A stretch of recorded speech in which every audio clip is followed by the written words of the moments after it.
WIIFTB PM. WIIFTBP. Media's just for you and me. WIIFTBP. Media's just for you and me.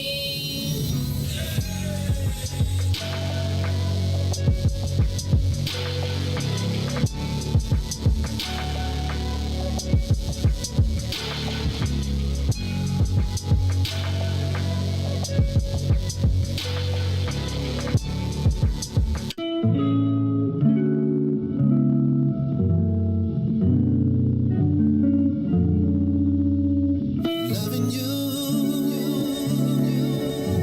has always been easy because it's true.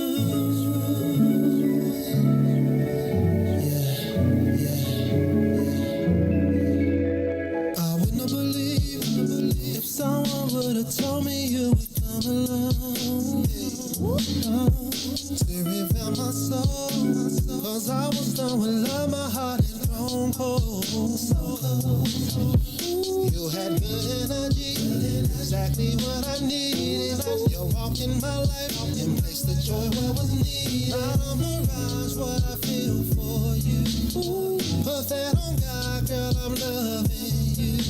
Said it's easy, it's easy to love, easy to love you. Said it's easy, it's easy to love you, easy to love you. Oh yeah, oh yeah. Loving you has always been easy cause you're beautiful. Loving you has always been wonderful, more than you'll ever know. We got good chemistry, go together like love says. passion and care we show one another tops all the rest. The feelings I have for you, I ain't felt in so long. What we share together, maybe the bond is so strong. It's no facade of what I feel for you. But that, oh God, I got love for you. Yeah, it's easy to love. Easy to love. Said it's easy.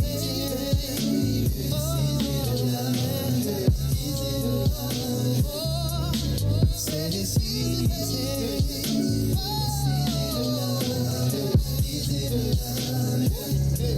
Said it's easy. So easy to love you. Loving you has always been easy 'cause you're beautiful. Loving you, yeah, it's what I search my life to do.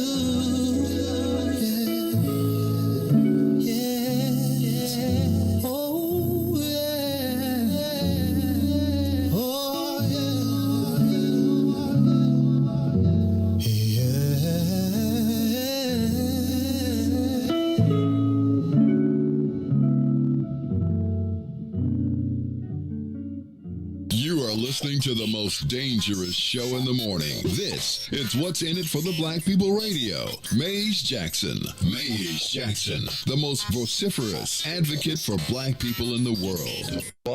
For Ruthie Moore, for Todd Stroger, I am the host of the Maze Jackson Show, asking every single day, what's in it for the black people? And if you don't like it, you can still tell them Maze said, Mayor Lightfoot, man, we ain't accepting that. We ain't accepting that. Let's go. Yeah.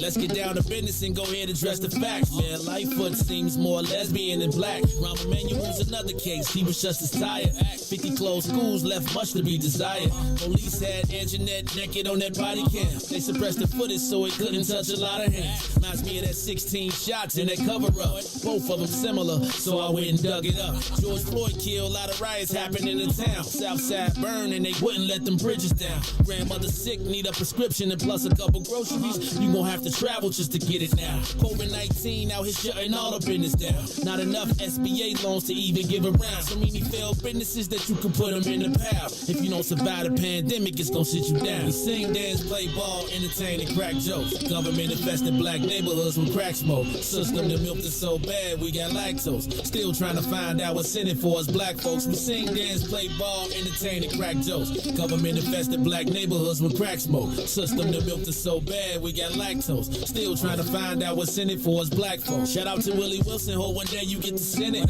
We need some different players in the game to handle business. Too many shady characters like Madigan and Blago. But when you really break it down, it's typical Chicago. City full of gangsters, it's what the land was built on. Same streets with hood legends, DNA get spilled on. Carjackers out here lurking, trying to get they steal on. Looking for a block to put them Hellcat wheels on. Let us give bogus appraisals a red line. Car crackers out here getting minimal fair time. And I'm concealed carry, I stay with the pipe. But Illinois gun laws giving minimal rights. Stay up on the swivel, make sure I'm moving tight. Check all of my mirrors when I pull up to the light. Pick my homie up from out of town, man, he caught a flight. He was hella nervous, told him, shorty, this a way of life. We sing, dance, play ball, entertain, and crack jokes. Government infested black neighborhoods with crack smoke. System that milked us so bad, we got lactose. Still trying to find out what's in it for us black folks. We sing, dance, play ball, entertain, and crack jokes. Government infested black neighborhoods with crack smoke. System that milked us so bad, we got lactose. Still trying to find out what's in it for us black folks.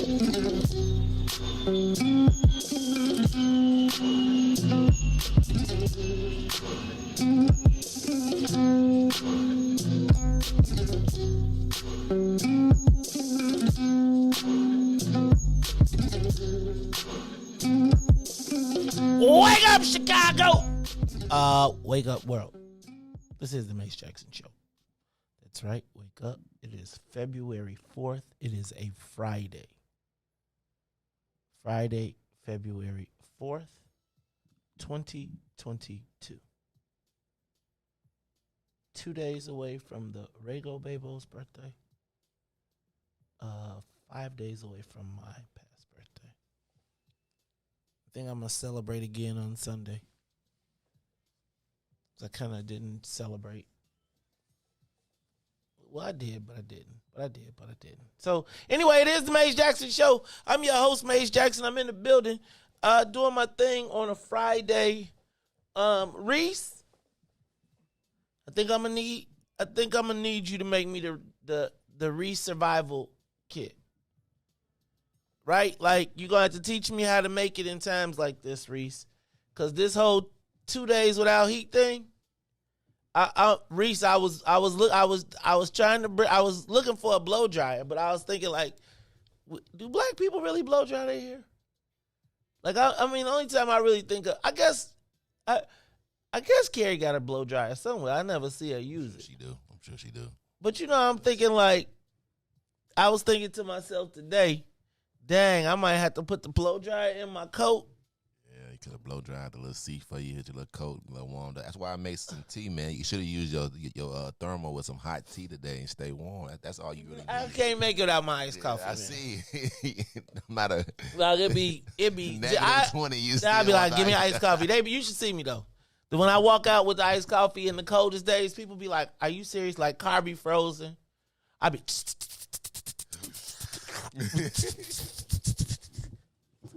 My iced coffee come outside some days. Do you know how cold it is? Are you really getting iced coffee? That's what I'm saying. I'm like, man, it's snowing outside. This man is faithful to his iced coffee. I can't even drink. I can't drink cold coffee until like it warm up. Like I don't know. You know what? That's good. I can drink it. Like I'm starting to recognize that there is a such thing as good coffee. Like coffee where you can really be like, dang. I mean, what am I drinking here? Honestly. If I wasn't such a hyper person, I could drink coffee. Like, if I could go to a bar and it didn't have alcohol and it had coffee, I could kick it. Like, say they had a DJ and music and it was coffee and I could do coffee. I really could. And you never know. They probably do coffee. Like, I had a friend like that only did Red Bull. He never drunk at the party. Only did Red Bull. I was hanging out with Roberto Sepulveda on 47th Street about 2 years ago. West 47th Street, though. So I was with the Latinos. And they had a little coffee bar. I got the hat. It was funny because I had a 47th Street hat on. A lot of people was like, Dad, you got wait, West 47? What's that? Right? Nobody knew what West 47th was. But over on West 47th Street, I was at a coffee joint hanging out with the Latinos. Shout out to Roberto Sepulveda. And it was like a bar. Like they was like, we are treating our coffee shop like a bar. So it was like, man, they had music, people was kicking it, but it was all coffee, no alcohol. I was like, we need something like that. That would be dope. Like to be going through like and just be like, I mean, it was programmed like a bar, not like a coffee house, like a bar. But it was only coffee. But boy, it was like a bar. And people was up in there kicking. I was like, what's in your coffee? I didn't know if they was pouring a nip in there or not. All right, y'all, this is the Maze Jackson Show. I'm your host, Maze Jackson. Got my man DJ Riis the Ruler in the building. DJ Riis the Ruler, how you feeling, man? Blessed by the best. You already know the rest is Friday. You know what, man? I got up this morning, I told my girl, I said, man, this year already moving. It's like the first 2 months already gone, like, almost. It was crazy. Riis, it's only the 4th. It feel like it's the 24th to me. Nah, I feel just like the first was just around the corner because I had payday. So it ain't. After the 15th, I'll be like, dang. And this is a short month, so it's gonna be like, for real? Yeah, I'm back again now, but I ain't even tripping, man. It is. With the exception of this heat, man. It's actually been a good week, man. It kind of sped by. Well, we did take a day off, Riis. We did like actually snatch a day. So it's like we started on a Tuesday. And when you start on a Tuesday, the week fly for real. And then it was cold, right? So it was like you was trying to get through the days. Like, come on, man. Hurry up. Like, can I go to bed now so this could, like you ever go to bed because you just want the day to be over? Yeah, let me just go to bed and let me just make this day be over. I see y'all tomorrow. All right, Like good night. 6 p.m. Like, yeah. What you say to me? I'm Good going, night. You know Good what? night. I'm going to bed. I'm going to bed. I don't do that though. Actually, I just sit in the chair and fall asleep. Although Reese, okay, I ain't gonna even say it because y'all, it's too early. Y'all will be snapping on me. But boy, yesterday, you know what, man? Yesterday we I had a client in town who it was dope yesterday. We made a $20,000 charitable donation to a community organization to help them continue their programming, and it was pretty dope. Tamiko, I was hanging out with your dance partner Brian yesterday. I'm gonna pull y'all video up one day. That is gonna be one of the classic videos. Look, y'all. But Reese, it was a really good feeling. Man, I'm excited. I got so Reese, I got clients, right? That a lot of people say, man, you can't say that. They be like, how you gonna do a radio show and keep your clients? And I got some clients that are, over the years, I've always been solid, but always been adamant about making sure that black folks get opportunities. And it was crazy yesterday to have one of my clients be like straight white dude. Like, no, we said black. And it was... And then he said, you know what? Let me step out and I'm going to let Maze handle this.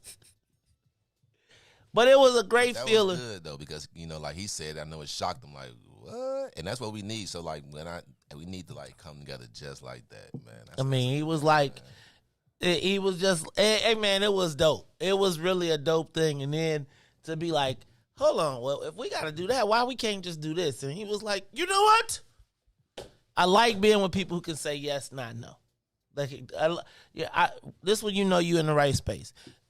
Can the person, everybody can tell you no, but who can tell you yes? That's who I want to meet with. I don't need to meet with the people that can tell me no. Great. That's the receptionist can tell me no. I need to meet with the person who can say yes. If you can't say yes, let's not even do this. So anyway, man, it was great yesterday. Tamiko, we did talk about you. Actually, he asked about you. The rooftop. Good stuff. Let's see. Winter Olympics kicked off, Reese. Dun, dun, dun, dun, dun. You think America gonna win? Didn't we pull out of something? I thought we pulled out of something for COVID, or that somebody else. Hey, man, we ain't pull out of no Olympics. They be talking all that smack, and then they be like, They be like, I ain't trained for my whole life for you to tell me what I can't do. What's this ice skating? Do we have any black ice skaters anymore? Remember when it was, what's old girl? Was it Debbie Thomas? She was like the black ice skater. I can't wait till we get a Simone Biles of ice skating. When the sister start backflipping on the ice skates. Because she learned from, you know what I'm saying? Once we get into the ice skating for real, and I'm talking about like not the I grew up in the suburbs and learned, but the girl who went ice skating from the crib, when that happens, white people gonna be mad. That's when they gonna be like, we quit. Cause you see, we starting to make the move on hockey, right? You starting to see some black hockey players, and I'm starting to see some kids. Hey man, you know. All right, so the Winter Olympics. You know what? Remember what's my man? The black Shawnee Davis. Remember him?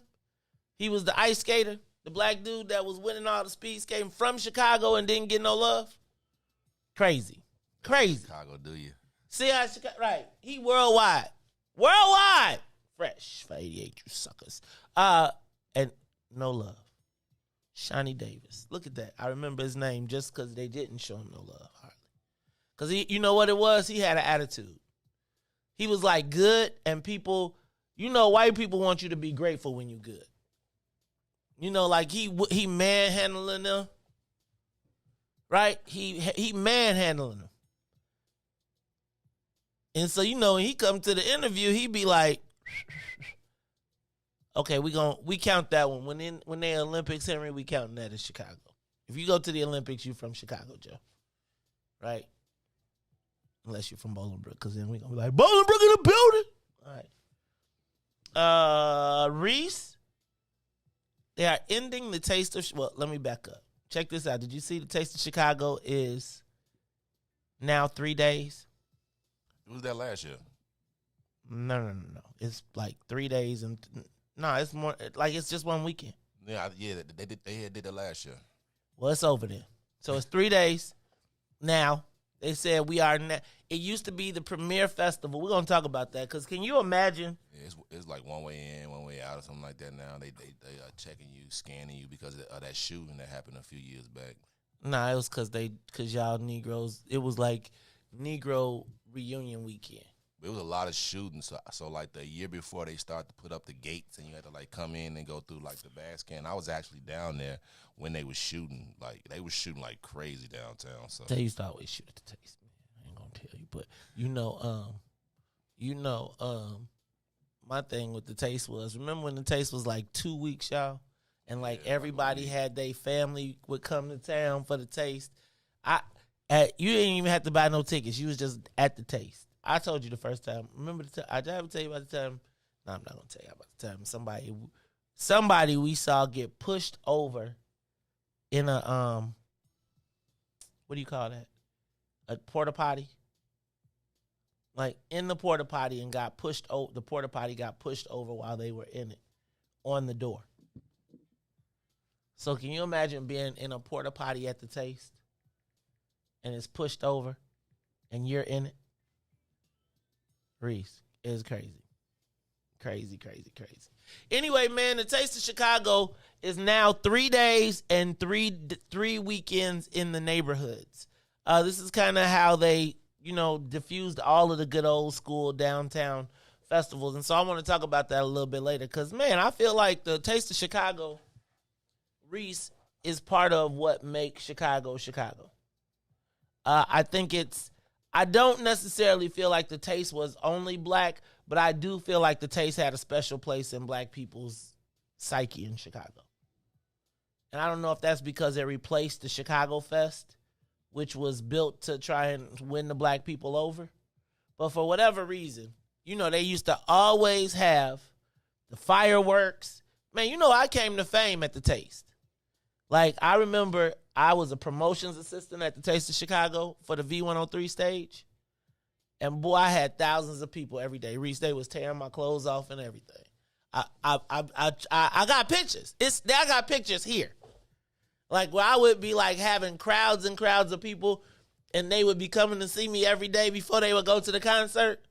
I would have, like, one-on-one basketball games, 2-on-2. I would have musical chairs. How Tennille be doing the musical chairs and stuff. She stole that from me. But anyway, I used to be a celebrity because I drove the V103 van, and then people would be like, "You're me?" And then, Riis. And now they're taking it away. I mean, it's going to be gone. In a minute, they're going to be like, who?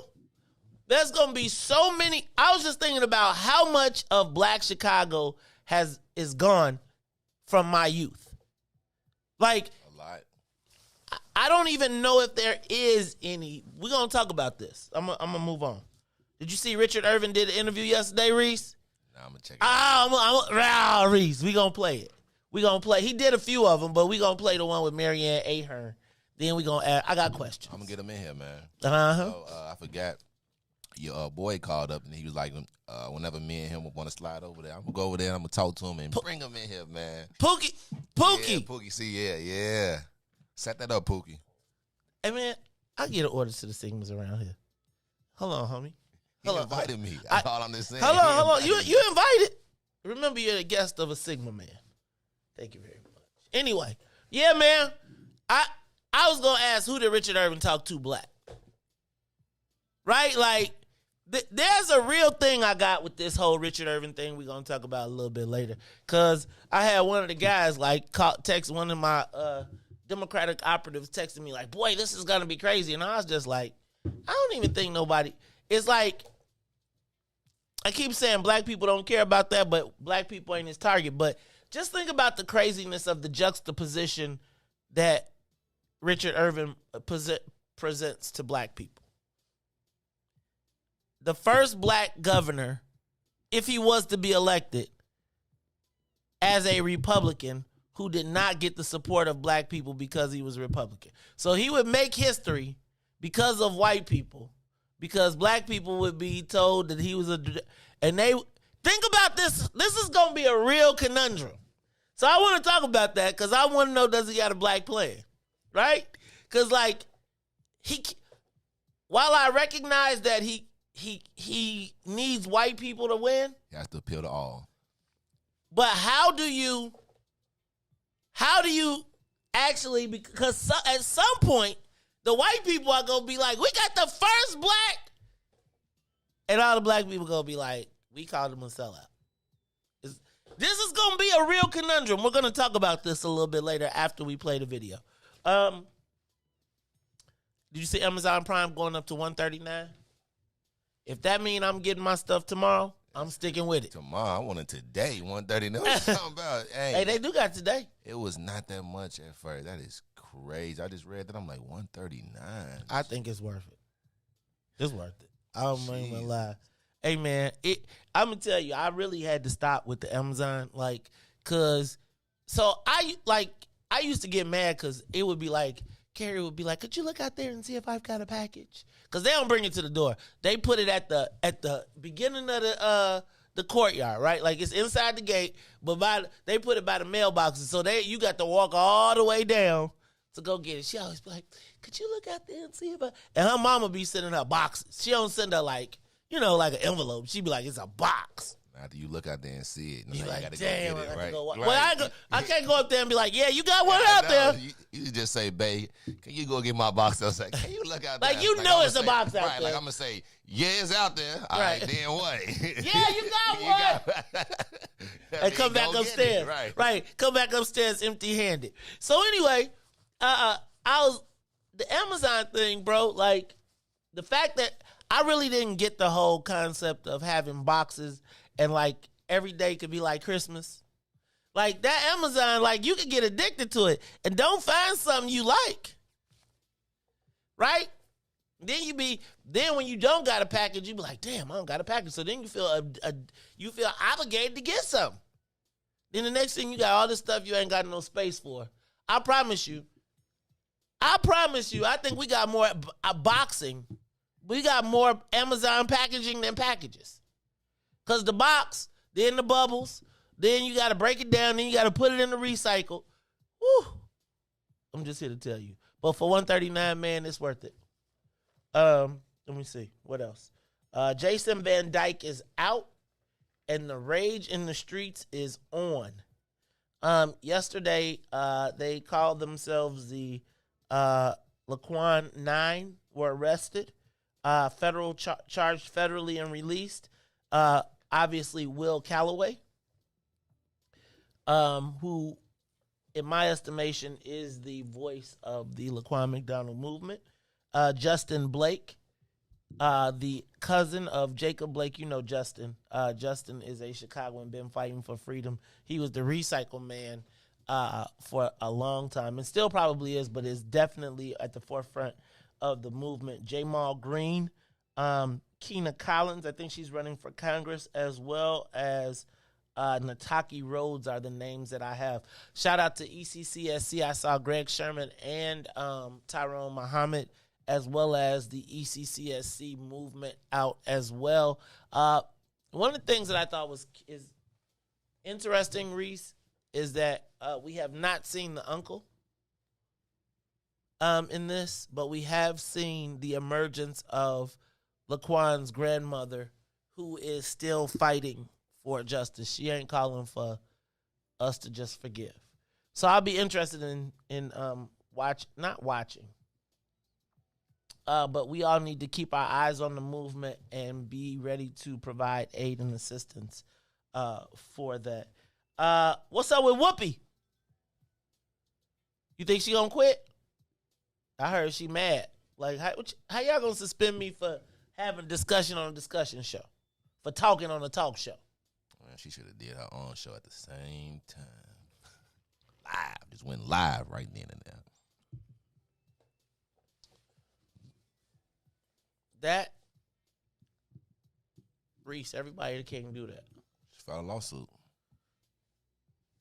Who's gonna be her lawyer? Jewish guy. Probably not. Probably not. See how they gon' I bet you she probably can't even find a Jewish lawyer to defend her. Meanwhile, we're justifying her demise. I'm just telling you. Also, Brian Flores. Did I say that right? Is it Brian Flores? What we gonna do about the NFL, y'all? I'm just curious. What are we gonna do? Like, here's me. I am not going to. Let me say this. If the players step up, I'll back them up.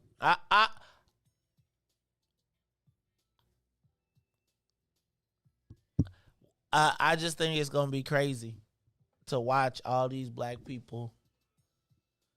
Whoopi Goldberg is not working, and we are all going to be watching as man, Riis. I think you hurt my feelings yesterday too. What I do, man? Hey man, I feel like you hurt my feelings. You supposed to be back in you like Colin, Brian, you find an excuse for the white. Nah, you find an excuse. The same fight that we was fighting back in the 70s, it's a little different now. So you want to hit them where it hurts. You want to hit them in the pockets. You want right. So don't play. Them. Don't play. They still gonna play the game. Riis, if the black players said we ain't playing, the NFL would be on its knees. For you, who playing the Super Bowl? Who you watching? You watching the Super Bowl? I watch it with black, no.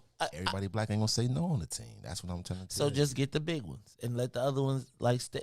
And it's still gonna go. What you need to do is you need to tell all them black artists that's doing the halftime. Maybe they can, you know what I'm saying? That's y'all Eminem. Y'all know y'all love y'all white greatest rapper of all time because y'all got the artists that's in there. Okay, it's the greatest rapper of all time is JC. Thank you. Okay, make sure you. All right, you good. You good. You program Jay should pull him out. But it's still gonna be watched. I just think like the other coaches that, you know, if anybody else have it, like we have to stand up together. If it's one crack in the boat, it's gonna sink. That's what I'm trying to tell you. Like, so either we or together, you could be patching the boat. Yeah, or you could. I'm saying you could. We could cover up the crack. All of us could stick a finger in the dike if we need to, and then cover up the crack for that person because he'll go to lick, right? It's just got to be some other people. I don't know, man. I don't think in know. Today's world that if this lawsuit pans out and that he wins, it's going to open the floodgates for other coaches. It's going to put an eyeball on other black coaches. You're going to start seeing them give black coaches a try now because it's been right. But Brian Flores, y'all gonna watch Brian Flores die. So sometimes you got, and maybe when he did it, he understood that he may, but it may end up being like, you know how it's the Rooney Rule. It could be the Flores Rule. Like you never know, and he could be like, you know what, it was worth dying. Right. This is my legacy. I may not coach, but I made sure that other black coaches got an opportunity to. It's gonna be crazy that the people who watched him die could have saved him. Though that's all I gotta say. They watch you drown, and then talk about they watch you drown, and then come to your funeral and be like how great he was. Why they had a life jacket in their pocket. Look, y'all, the Maze Jackson Show. Let's get this soul plane up to 60,000 feet, and then let's take a quick break. We'll be back after these messages.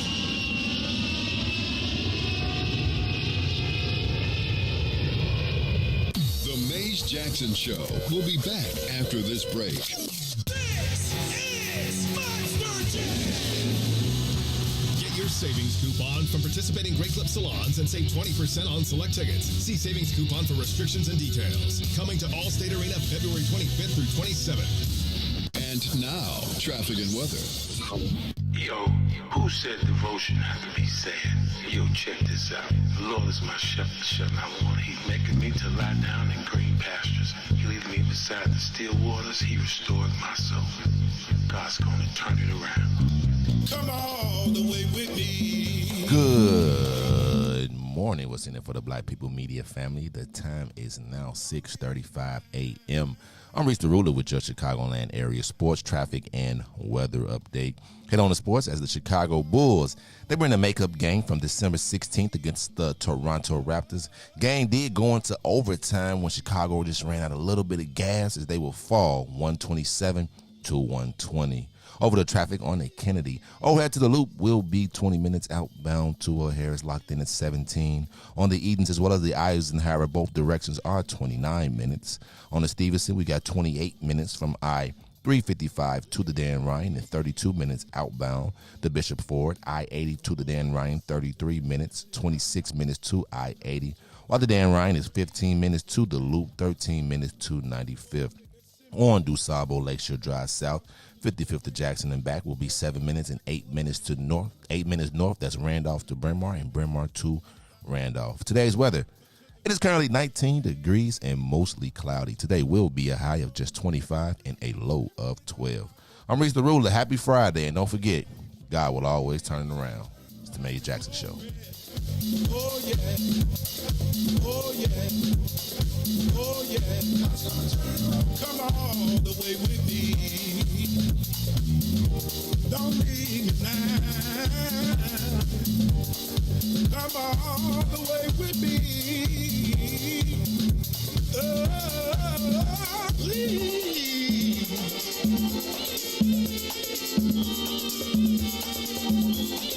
God's gonna turn it around.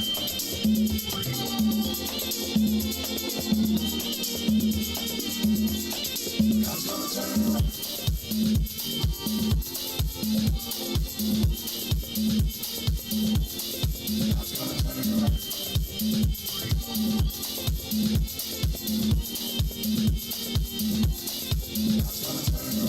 Glory to Gethsemane, to God to the grave, from the grave back to glory. Glory to Gethsemane, to God to the grave, from the grave back to glory. Glory to Gethsemane, to God to the grave, from the grave. Glory to Gethsemane, to God to the grave, from the grave. Dear Lord, it's me again. God's gonna turn it around. I'm calling on you. You did it before. I believe that you can do it again. Somebody calling you right now, Lord. If it ain't one thing we need, somebody else needs you for another. Please, son, look and have mercy. Have mercy over our home, Lord. Have mercy. Have mercy. You are listening to the Maze Jackson Show. I'm your host, Maze Jackson. Did I take my coffee up out of here? Oh, my goodness. I left it in the hallway. All right, it's the Maze Jackson Show. What coffee? My iced coffee. You don't That see you it? was just drinking? Oh, it's right here. Oh, my God. I didn't see it. I was looking right over there. Okay, I got it. All right. Almost, it disappeared on me, man. It's the Maze Jackson Show. It's all good. It's all right. I'm a little old, but it's okay. Hey, y'all, it is the Maze Jackson Show. I'm your host, Maze Jackson. Got my man, DJ Riis, the Ruler, in the building on this Friday, February 4th. No heat.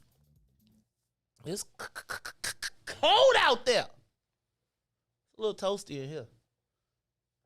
But you see, I'm staying close to the heat. I'm sitting with the heat underneath me. It's just blowing and blowing and blowing and blowing. Riis, I was looking at I was thinking about Chicago. And you know how I was saying I think we've become snow punks? I was just thinking that Chicago feels different. If that makes sense. Chicago feels a lot, it feels super, super, super different. And I was, you know what, give me the voice. Give it to me. Ready? Go. You got it? It's time for the social media question of the day. Does it still mean the same thing to be a Chicagoan? I was thinking about Riis, the snow, initially. And I was thinking about the snow and how we respond to the snow now as compared to maybe 15 years ago.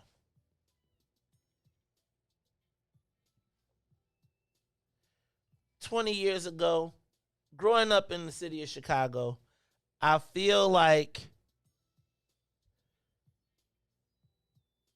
there was a certain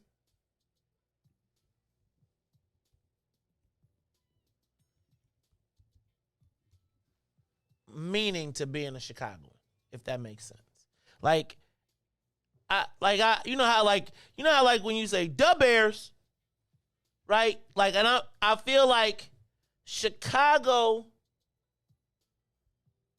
Riis, was a city. I don't know how to explain it to you, except to say that I feel like Chicago used to be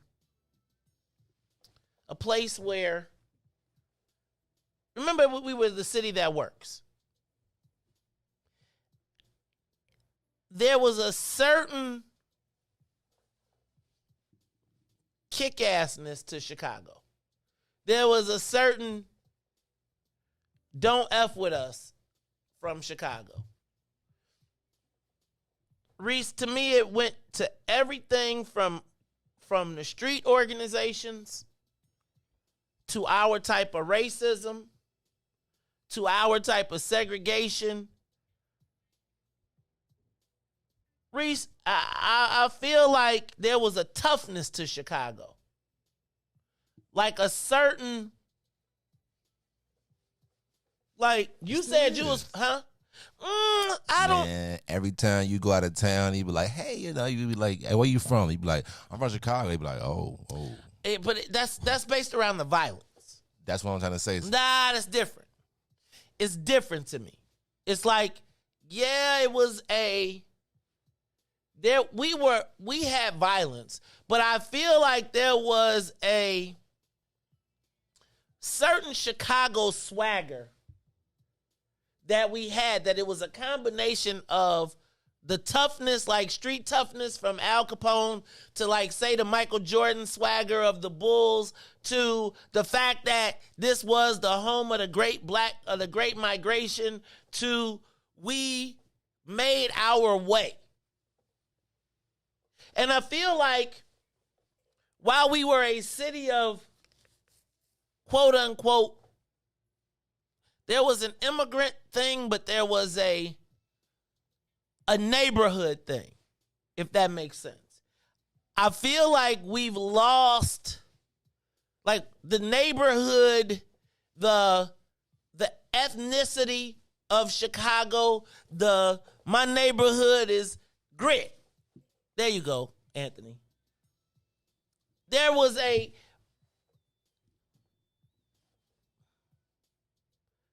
Polish neighborhood where it was Polish people who was about it. But there was business. I just don't feel like Chicago now has the same level of toughness. Like, I feel like we are becoming an Atlanta. Like, I do feel like, and let me say this. Let me hit some of the notes out here. I don't feel like Chicago is a place where now the neighborhoods are where people grew up. Right? Like, I feel like we are now filled with imports, if that makes sense. The closer we've become to a international city and won all the tourist awards and all of that stuff. I think our secret little place here in the Midwest that was the most beautiful city in the world has become known to the world and become a destination for every other person. So I feel like Chicago has softened up a bit. Do we have violence and do we have do we have glorified and elevated levels of violence? Yes. Right? And does the fact that the drill scene has evolved from here mean something? And when you talk about toughness, yes. But I don't think that it has the same, I don't think that it means the same to be a Chicagoan. And then, did you see this new ad campaign that they've come up with? Chicago not in Chicago?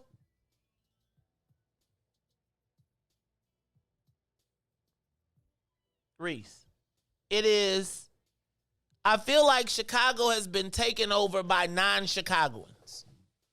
Completely. And so even in this non-Chicago, in this space that we live in now, I don't think that it means the same thing to be a Chicagoan. Give us a call, 872-259-7474. 872-259-7474. Does it still mean the same thing to be a Chicagoan? Because now, do you remember, y'all remember when, dang, I can't think of my brother's name right now, was like, you're not from Chicago, bro. Remember, because old boy's like, I grew up in Evanston. And I, but I feel like right now, Chicago is more defined from an outside perspective than it is an internal perspective. Like, I feel like, I don't know that it means the same thing to be a Chicagoan. Give us a call, 872-259-7474. It's going to be a kind of a theme that's going to run through today's show. But I think about all the differences of Chicago. When I was growing up, I do feel like Chicago was a black city. I do. There were 1.2 million black people when I was growing up at the peak. Like out south, it was black. Out west, it was black. Like when you hit south of Roosevelt, it was black. And on both sides of the expressway, straight back. Now, did you have Bridgeport? Yeah. But I feel like all of our neighborhoods were like, there was, I don't want to say tough guys, but I don't know that.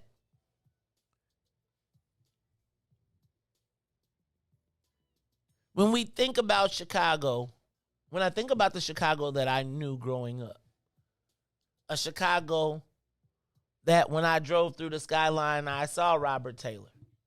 I saw Stateway. I saw the Ickies. I saw all of that, right? I feel like I saw Pill Hill. I feel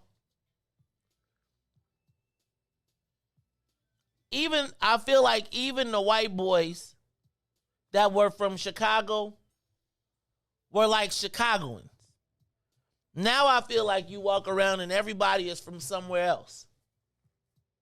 And they have a whole different impression of Chicago. And I'm not saying we shouldn't be arts and all of that stuff, but I think even as Chicago has become this destination, I was thinking about like how dope it is in the West Loop. Right? Like when you go down to Randolph Fulton Market, that is like being somewhere in New York or LA or whatever. But I was thinking about how distinctly un-Chicago it felt. Right? Like I felt like it was like New York in Chicago instead of Chicago making its own space. Does that make sense? Like I just feel like we are not defining ourselves anymore. We are being, I think as people have come and discovered our city and they've brought resources, I don't know that it's always Chicago. I just feel like we're a lot softer. I really feel like it was reiterated to me during the snow. Because I was talking to some friends and I was like, wasn't there a time in Chicago when it could be snow all the way up to your waist, but there was walkways and everybody had the snow dug out. We had a snow plan. The streets were eventually I mean, I'm not saying it was perfect, but I don't feel like we looked out the window and was like, ooh, we're not going today. And I think when you hear me say the coochification of Chicago, Riis, I mean, I think I drive through the neighborhoods now and I see Michigan bars and you know what I'm saying? Like you see Ohio State bar in Chicago? Really? Right? Like if you go out on the weekends, these white kids be rolling around this mug like, hey man,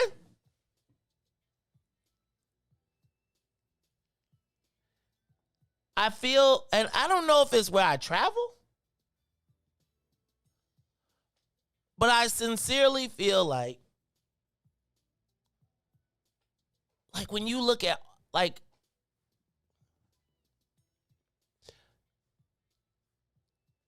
do we have, how are we, what is a Chicagoan? Like, what would you describe us as now?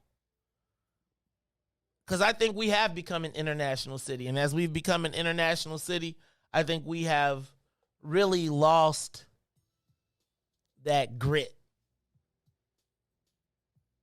of Chicago.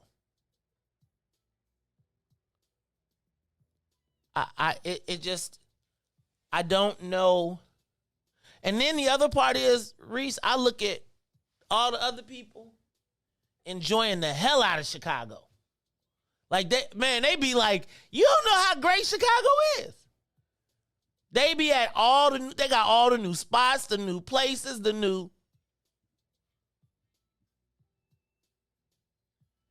And I was thinking that this could, Riis, essentially be our new reality. Right? Like the Chicago that I knew, obviously the Chicago I knew growing up is gone. And Junior, you saying let go, and I am thinking, like, honestly, what are we holding on to? What do we, and I'm going to talk about this a little bit later, but what do we have as Black Chicago? How would you define even Black Chicago now? What does it mean to be a Black Chicagoan?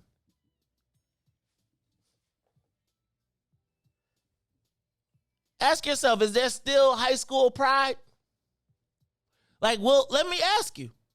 Will there, you know how, Riis, people be like, what high school you go to? Will that matter in 10 years? Will people still be asking that question in Chicago? No, because wouldn't nobody been in no high school here.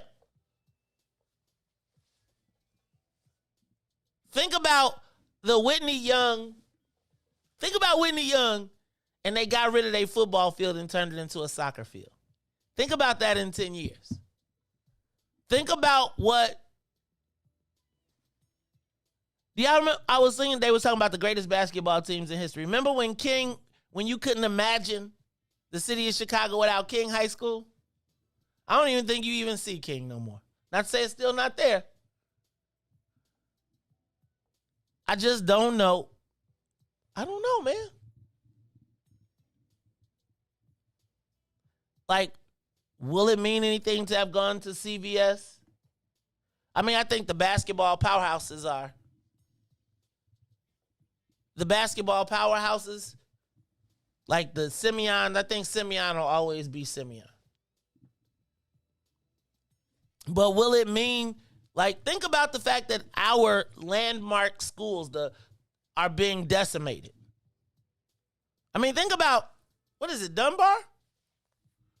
Dunbar was one of the biggest schools in the whole entire, think about the Dunbar alumni picnic, cookout picnic, and how many people show up and where that will be in 10 years.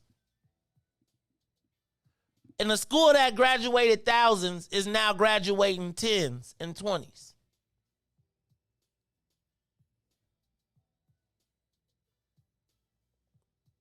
What does it mean to be a black Chicagoan? Remember when you went to what's the big high schools now? What, Westinghouse? Still big? Remember when people was like, I went to Austin? Remember when right? I'm asking you, where is our legacy in this city?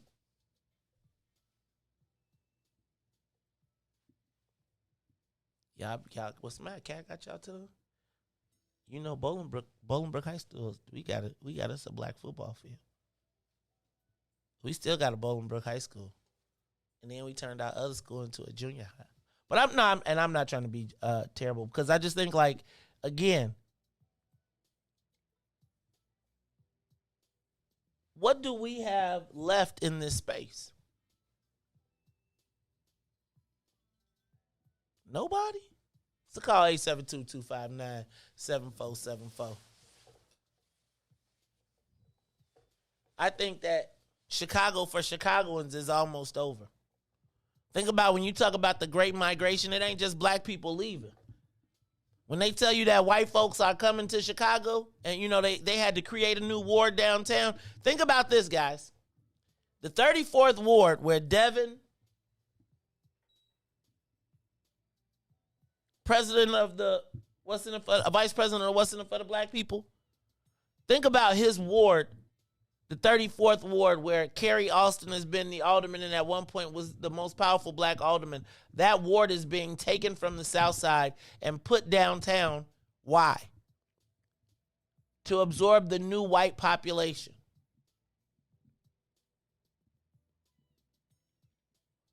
Now, where do you think that population comes from?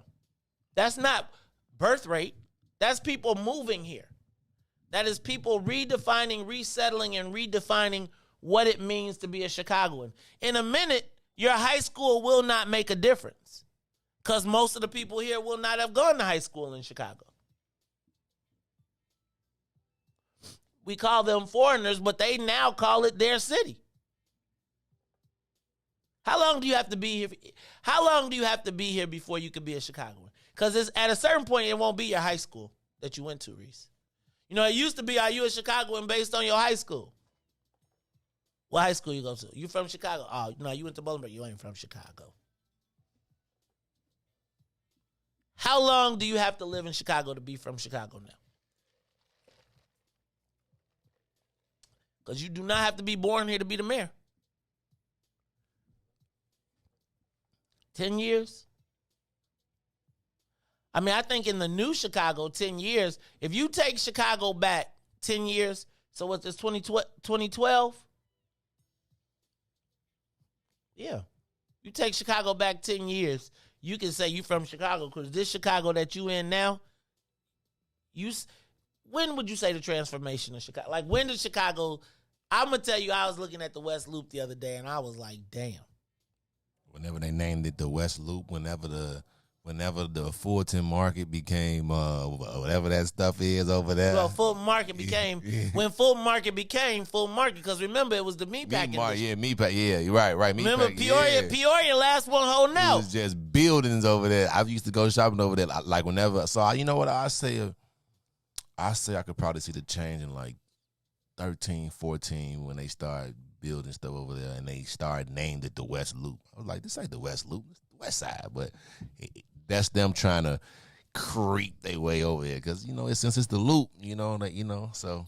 Well, the Loop, I'm gonna tell you now, it's across Ogden, bro. West Loop, shout out. I was driving home and I was thinking about how dope it was to visit other places to go see that stuff, and now we got it all in our neighborhood in Chicago. But I feel like it's I don't know how to explain it. That fish market that was there, Isaac's and Sons, that's where I did me and Anthony Anderson shot a cooking show. And I made barbecue shrimp with Anthony Anderson. It was Maze Jackson and Anthony Anderson. He had a AOL series before. It was like right before he did Blackish. And he came to my house. We went shopping and he came to my house. We cooked a dinner. We cooked barbecue shrimp and He was messing with my daughter about did she like Justin Bieber. It was a really cool thing. So yeah, but that was all within the realm of the last 10 years. I mean, really, that was like 2012. From 2012 in 10 years, you watched, and now Chicago. Well, I'm gonna tell you, a big chunk of that was your boy Ron bringing the New York money to Chicago, and then them developing. But did you see this new ad campaign? I wanted to show it to y'all, and it's like I feel like they hiding it because it looks so terrible. They have a new this. Check this out. The city's new ad campaign is Chicago, not in Chicago. Like, they went all around the country to other cities talking about Chicago. And I just feel like, y'all, there's nobody here that's making decisions that feels like they from Chicago. I was just thinking about that. Do you think the next mayor will have to be from Chicago? No. I almost think they hold Chicago against Chicagoans in the elections. Especially the people from out of town. Look, y'all, it's the Maze Jackson Show. When we come back, we are going to talk about I'd like to talk about what happened with Jason Van Dyke yesterday. Y'all give me a call, 872-259-7474. Yesterday, it seemed Jason Van Dyke was released from jail at 12:15 a.m. on Thursday. We'll take your calls, too, when we come back. I do want to know about Chicago. Does it still mean the same thing to be a Chicagoan? We're going to talk about it all when we come back. The Maze Jackson Show will be back after this break. Introducing your trusted source for high-quality Black emojis, better known as Blackmoji. We believe Black is beautiful, and that beauty should be reflected in the digital market. Now there is an app that does just that, starting with Black Greek letter organizations. Blackmoji D9 offers more than an emoji app. It is a cultural experience of Black excellence. Download the app in the Apple or Google Play Store to access a specially curated catalog of emojis representing the Divine Nine. Use the emojis to celebrate Black Greek events, acknowledge current events, support social causes, and learn about esteemed Black Greek members who blaze the trail of Black history. A portion of every subscription goes toward a scholarship fund specifically for members of Black Greek letter organizations to help keep the legacy alive. Download the Blackmoji app today.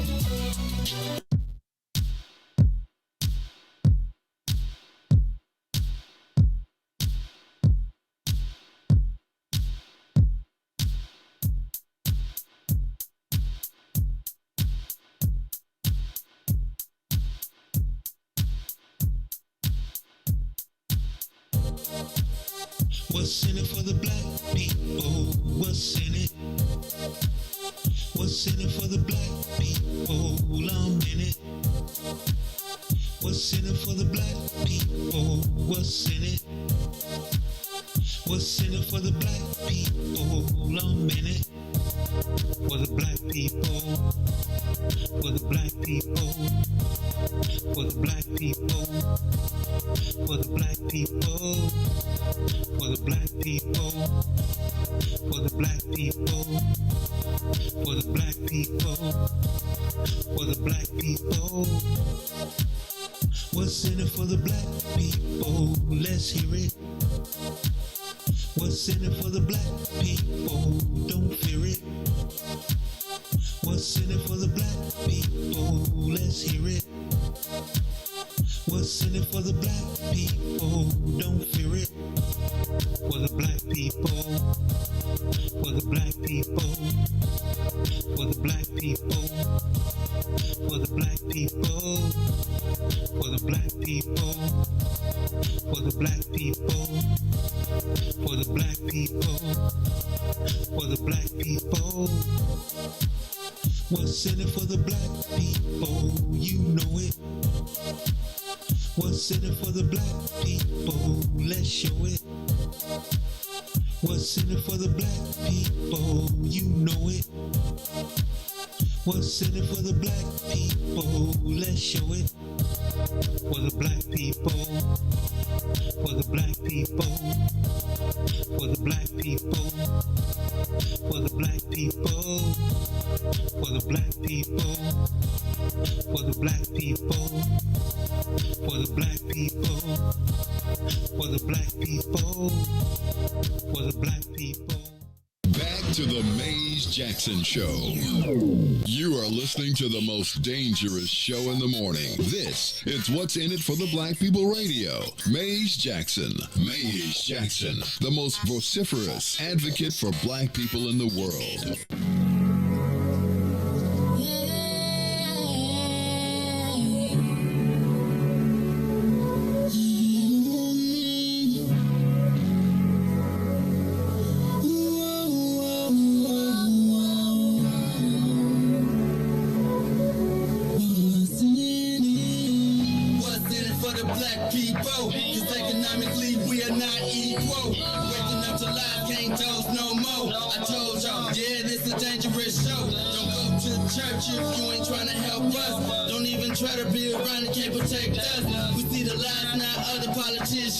We need money and no symbolism. It's Maze and Riis and Ruthie and Dyke, explaining how we all come from God, giving us tools to beat the odds. If we united, our movement gon' stop. If they ain't trying to help us, they ain't trying to do nothing. We gotta do something, we gotta stop running.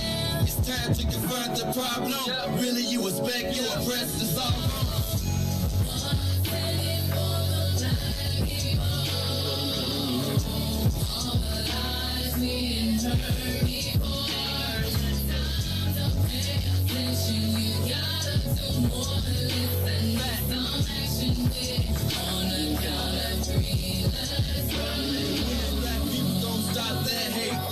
In the mirror, realize you great. Yeah, we always argue with our brothers, but ain't nobody gonna take our place. Just stay in tune and stay on top about who forward, about who not. Just green light all the black economy, then watch all the shooting don't stop. To my black people in power, just remember we put you in power. If you really wanna save all the black princesses, be Mario and I Bowser. They gave us a hard job.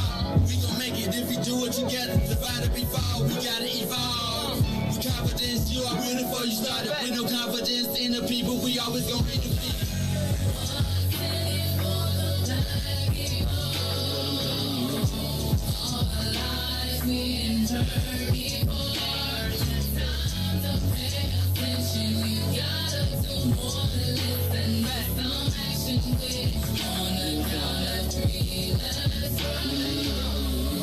What's in it for me? What's in it for you? Who's telling the lies? Who's telling the truth? Black people realize the sun shines for you. So stop the divide. See what melanin do. What's in it for the black people? All the lies we heard before.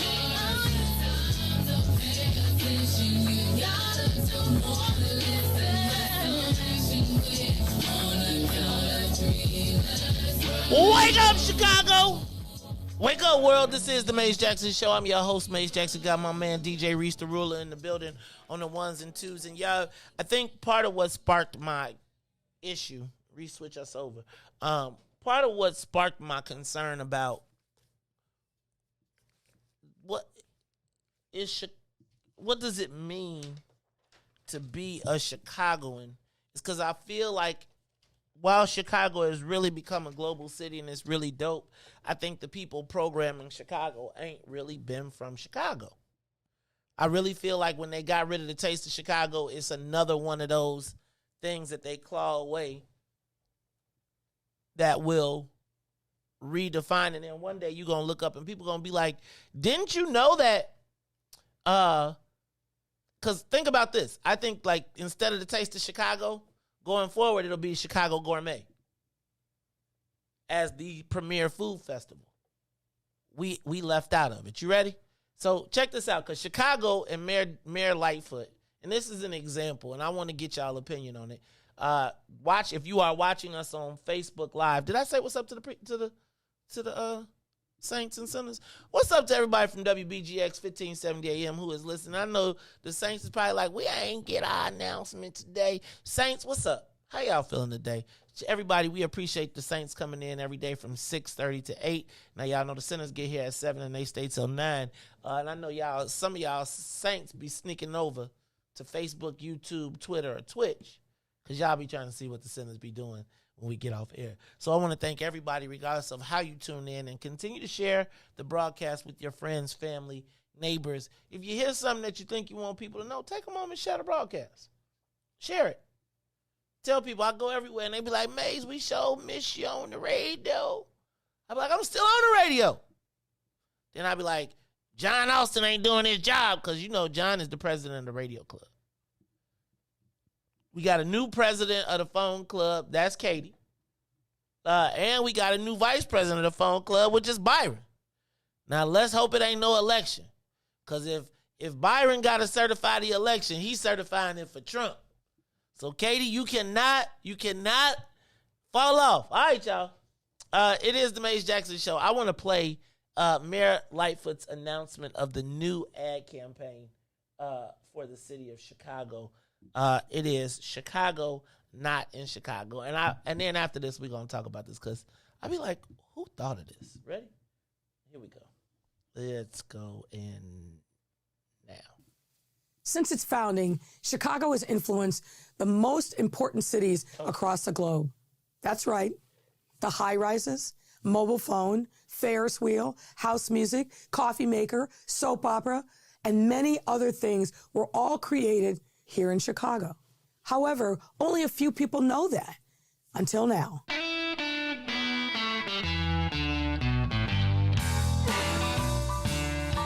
Chicago, not in Chicago. One-of-a-kind Chicago tour. Not in Chicago, but in New York City.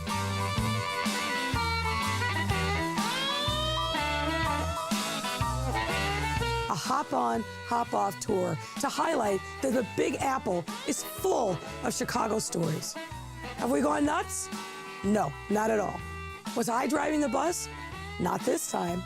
Should we do it in other cities? Definitely yes. But at the moment, if you didn't catch it in New York, you can take a virtual tour on ChicagoNotInChicago.com. Visit our city and see it in person in a place where all the great stories began, Chicago. You're welcome. So the mayor wants us to watch a tour bus drive around New York. In Chicago. That's New York? Yeah. I ain't even looking. Right. That's not New York. That was New York. Chicago, not in Chicago. No. They have, what they want us to do is watch a Chicago rap tour bus drive around other cities and see. We did that in other cities. Let's do it one more time. I want y'all to understand that this was happening in New York City.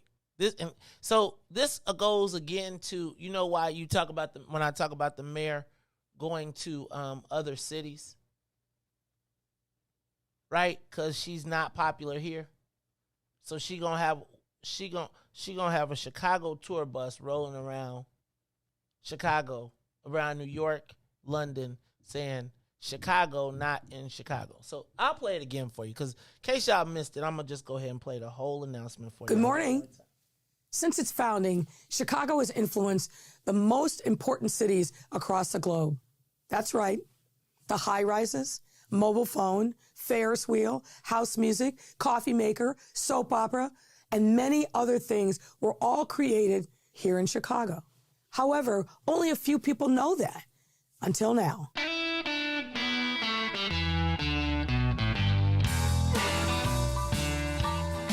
We did a one-of-a-kind Chicago tour. Not in Chicago, but in New York City.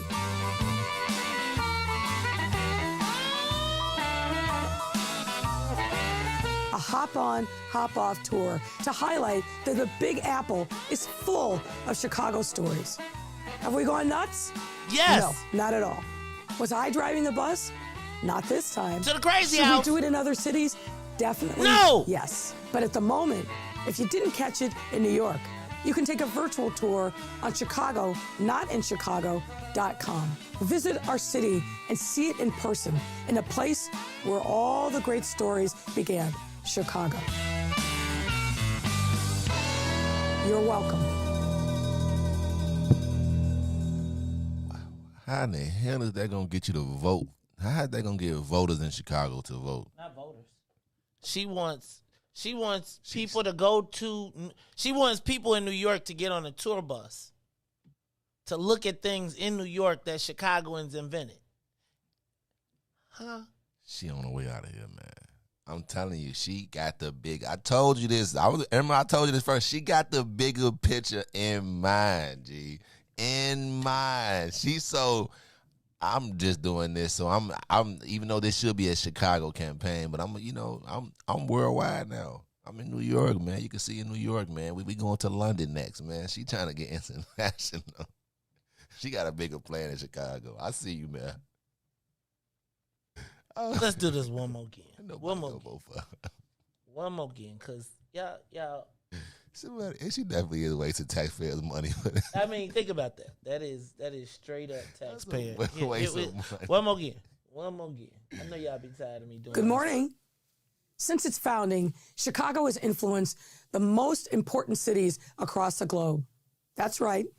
The high-rises, mobile phone, Ferris wheel, house music, coffee maker, soap opera, and many other things were all created here in Chicago. However, only a few people know that until now.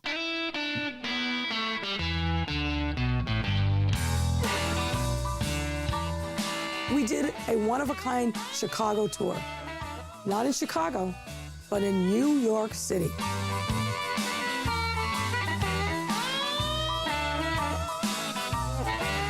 A hop-on, hop-off tour to highlight that the Big Apple is full of Chicago stories. Have we gone nuts? No, not at all. Was I driving the bus? Not this time. Should we do it in other cities? Definitely yes. But at the moment, if you didn't catch it in New York, you can take a virtual tour on ChicagoNotInChicago.com. Visit our city and see it in person in a place where all the great stories began, Chicago. You're welcome. Then she had the audacity to tell y'all was welcome. She's playing the game, man. She playing the game. She playing the bigger picture. She know that she could be up out of here. So she said, "Are we gonna do it in other cities?" Yes. So she could put her name out there. Hey, you remember that man? Yeah, the man. Lori Lightfoot. Oh man, she did this for she could. Like she figured I was in New York, and there's gonna be another big city. I'm in LA. You know what I mean? So she doing all this. So even if she fall and not be the mayor, she'll still have her name worldwide around it. So when she run a campaign, they'll still like remember a little bit. Man, she's gonna taste of Chicago to us. Think about this though. That is what the world thinks Chicago is. That is who. Do you understand what I'm saying right now? When I say, what does it mean to be a Chicagoan?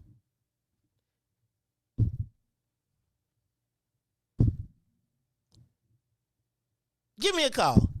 872-259-7474.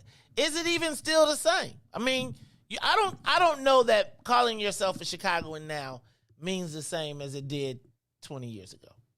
I just don't. I don't think we got no Da Bears. I don't think we got no Grabowski in us. We snow hoes now, right? We are. Like, we act like some chickadees when some snow come down now. And the craziest part is people I know who know better about snow be like, hey, it is snowing. I'm like, are y'all really buying into this? I used to have to shovel the driveway in Bolingbrook with like 18 inches of snow. And nobody was thinking about, shut down, Riis, you said you had to walk to school backwards. And how many kids was out there walking backwards with you? We all was. Exactly. I remember coming home and the snow was on your pants, even if you had on the long boots to your knees. I'm trying to tell you.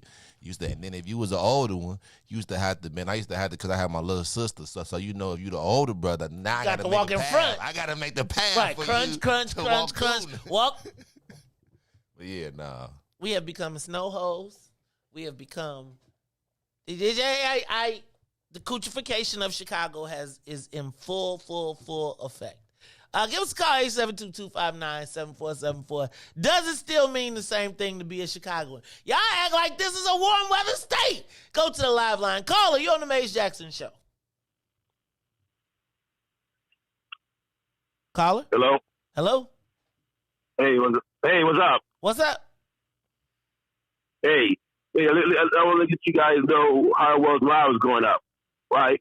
Like, TBS, the most famous person that came out there when I was growing up was Dick Bucket. The most famous person that came out of Hyde Park was Robert Conrad. The most famous Chicago person was some guy from New York named Capone. So times change, people move on. Don't forget your history if you can. Change your history, teach your history, but don't be no fools that think the thing's going to stay the same. That's what's up. And people don't realize that. That's why too many brothers are getting left behind. They don't realize times are changing. I don't know how many folks that I know who I work with, came out of Inglewood. And Inglewood's going to change something else now. That's life. Okay, that's fair. Life is change. There will be change in life, without a doubt. But my question is, does it mean the same thing to be a Chicagoan? And I think the evolution of Chicago, and I still think. So let me say this. You know how animals evolve over time, but they still stay tough? Like, I feel like we've devolved to softness. So, like, I think Chicago is just a little softer now. I think we got a softer breed of people. I think that the pure, and not the purebred Chicagoans, but the Chicagoans of the 70s, 80s, and 90s, even the Chicagoans of the 2000 up to 2008, 10, is different than 2010 and beyond. No, you gotta stop at like the mid-90s or something like that, or at least the 90s, because ain't no 2000, ain't no 22. Man, they still think it's like that, man. They don't want to do No. I'm not saying born. Oh, okay. I'm saying the Chicago itself, the city of Chicago, I'm saying we saw a slide, but I believe that the most precipitous de-Chicagoing of Chicago happened in the last 10 years. And I would actually bring a big chunk of that to Rahm. When the move was to make Chicago a global city, and he introduced it to the world, and New York money came to Chicago, they was like, man, we could do all of this same stuff and have a beautiful skyline and have all of the stuff. And I don't know that.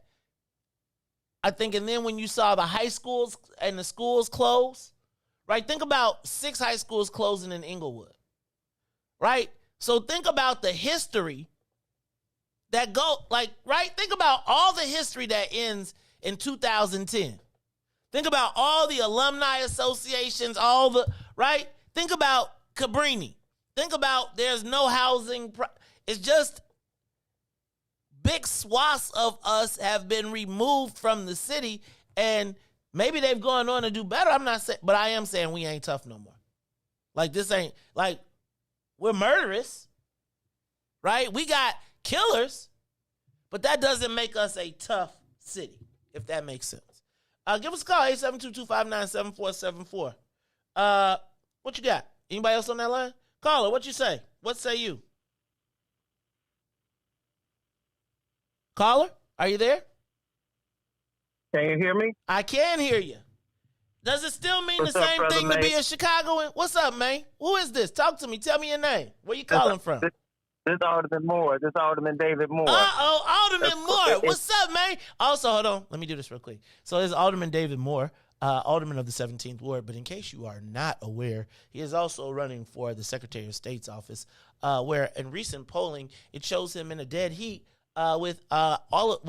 He shows him in a dead heat. So if you are out and about and you see people circulating petitions, please sign Alderman David Moore's petition as he runs for Secretary of State. This was not the views of the station are not necessarily the views of the caller and management. Hello, Alderman Moore. How are you? Thank you, brother. Yeah, you bring about a good point, Maze. But here it is, and it's about what you're tied to, and I think it's going to mean something different for each individual. So it's a good question, and for me, it still is, and that's only because Simeon is still strong. That's because fellowship is still strong, and so that's because of the foundation of my basis of my life and who I am today is still strong. And to your point, if it wasn't, then it wouldn't seem like it. And I think for many people, that's what's missing. So it's like going back, like Robert Taylor's was torn down. That's where I started out at before moving to Inglewood. But even that feels like it still feels Chicago to me, because although the buildings are not there, the people from Robert Taylor, we still keep a good network going. And if I didn't have those connections between Robert Taylor, between fellowship, Simeon, and my Inglewood family, then I would feel like Chicago isn't Chicago based on a lot of things that you've stated. Well, okay.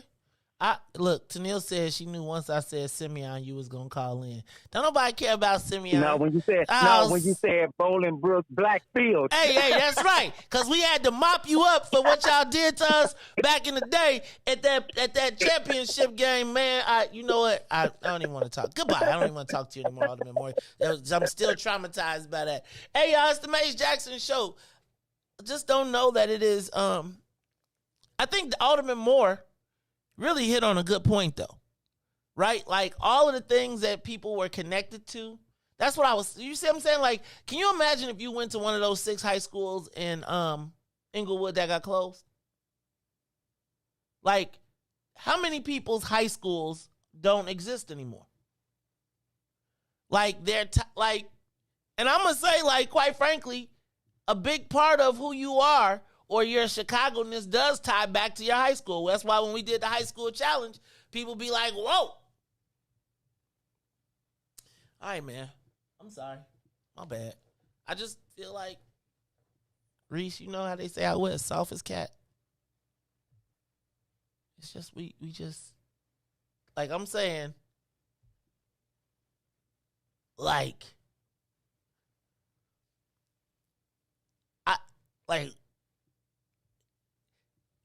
think about, who are the, what's the image of black male, like a black man in Chicago right now? What is the image of I feel like the predominant image of a black man right now in Chicago is skinny jeans, locks, and a gun. Like, when you think of a black man in Chicago now, right now, I feel like if you was to ask that question 20 years ago, you would have an image of a hardworking black dude that probably was a granddaddy, got some kids, worked his whole life, got a pension, got him a little house, got him his little car, got his whole little thing. Like, when you think about what is the path, what is the progression for a black Chicagoan right now, compared to 20 years ago? Like, think about the end game for somebody 20 years ago and think about the end game right now, especially in black Chicago. Like, I hate to use the imagery of gangsters, but I think about the idea of a black male gangster then and a black male gangster now. And that's probably the starkest contrast I could give you. Think about in the 70s, 80s, 90s, when they talked about, I got to use that because that's the best case. Not the best case, but so the hero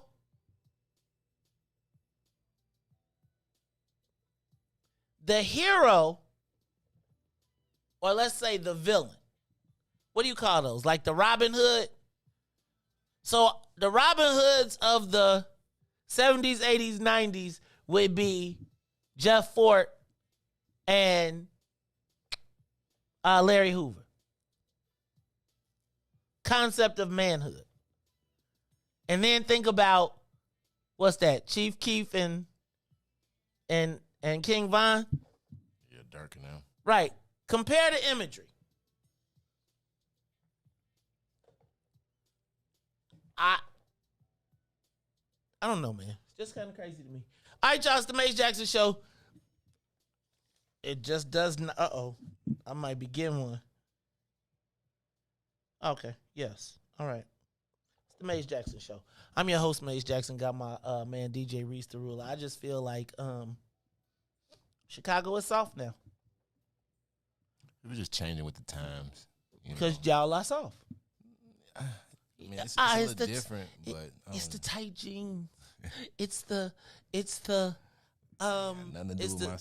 skinny jeans that hang off, that look very it's like because it want the bell bottoms, they didn't go all the way to your shoes though, right? I'm just saying though, but that's what they was doing. It want the stacks that they used to wear, the men version of heels. Can I tell you something? I used to wear, actually, so I really don't go super hard on skinny jeans. I think the part that kills me with the skinny jeans is the skinny jeans, the fat person, and then fat people in skinny jeans with them down literally beneath their butt. Like, I remember when it was the thing to show your band, right? Because that's when the Tommy Hilfiger. But I feel like we have been effeminized. I do. And I don't think it's just about the skinny jeans. I mean, what is the image of a black man right now in Chicago? Like, if you was to just think about, what do you think of as, like, if you were to make what kind of black man? Avatar, small, young, medium, old. Young, you probably see. You go young, you'll probably see some skinny jeans with a little Gucci bag around them, like one of them little one-strap bags. I won't call it a fanny pack, and around them, little graphic designs, T-shirt, dreads, pants hanging off of them, and some Jordans.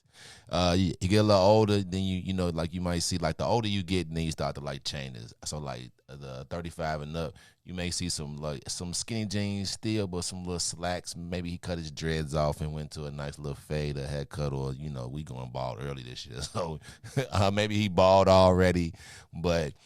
And then like the older you get, like you want to be like comfortable. So man, it's just like how every generation is. Like how you dressed when you was 20. Like imagine how you dressed when you was 20. And now you can look at yourself like, why would I ever have that on? No, I don't see that. I feel like I feel like I've dressed age appropriate all throughout my life, right? So I agree with that. But I mean, like, I just don't know that I see.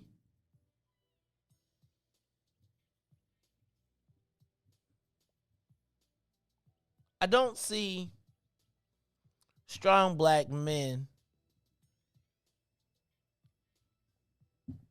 imagery. I feel like the imagery of a black man right now in Chicago, if you were to say what was the dominant image of a black man in Chicago, it would be a kid in skinny jeans with locks and a gun and a puffy coat. Yeah, that's what I think it would be. And I think that is the dominant, that when you think of, and that young man might be anywhere from 14 to 22. And that is the image that you would see of manhood in Chicago for men right now, for black men. And I think it leads to the continued coochification. And the continued coochification of our city. That's what I see. I see, that's what I see. Presented and pushed out, and I think that the city is full of foreigners that say Chicago, not in Chicago. Like, really? Like that just, like, I feel like we don't go somewhere and be like, ooh, look at us. We be like, hey, you know we from Chicago. We get off the bus like, hey, Joe, we from Chicago. Man, Look around. We be respect. looking around like, sweet around here. Like For sure. When we get off the bus, like the Chicago ways, you get off the bus and be like, who's my taking? They got us like, hey, come to Chicago. If you don't get up out of here with that Chicago, not Chicago, but you ain't, because you ain't from Chicago. It's the Maze Jackson Show. We'll be back after these messages. The Maze Jackson Show will be back after this break. This is my Virgin. Get your savings coupon from participating Great Clip salons and save 20% on select tickets. See savings coupon for restrictions and details. Coming to Allstate Arena February 25th through 27th. And now, traffic and weather.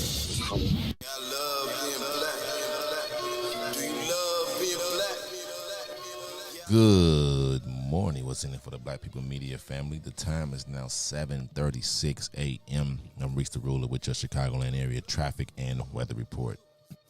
Move on to the traffic on the Kennedy. O'Hare to the Loop is 36 minutes. Outbound to O'Hare will be 20. While on the Edens, inbound from Deerfield to Exchange will be 41 minutes. Exchange to Deerfield, 27. On the Eisenhower, Thorndale to the Loop is an hour. Outbound to Thorndale will be 30 minutes.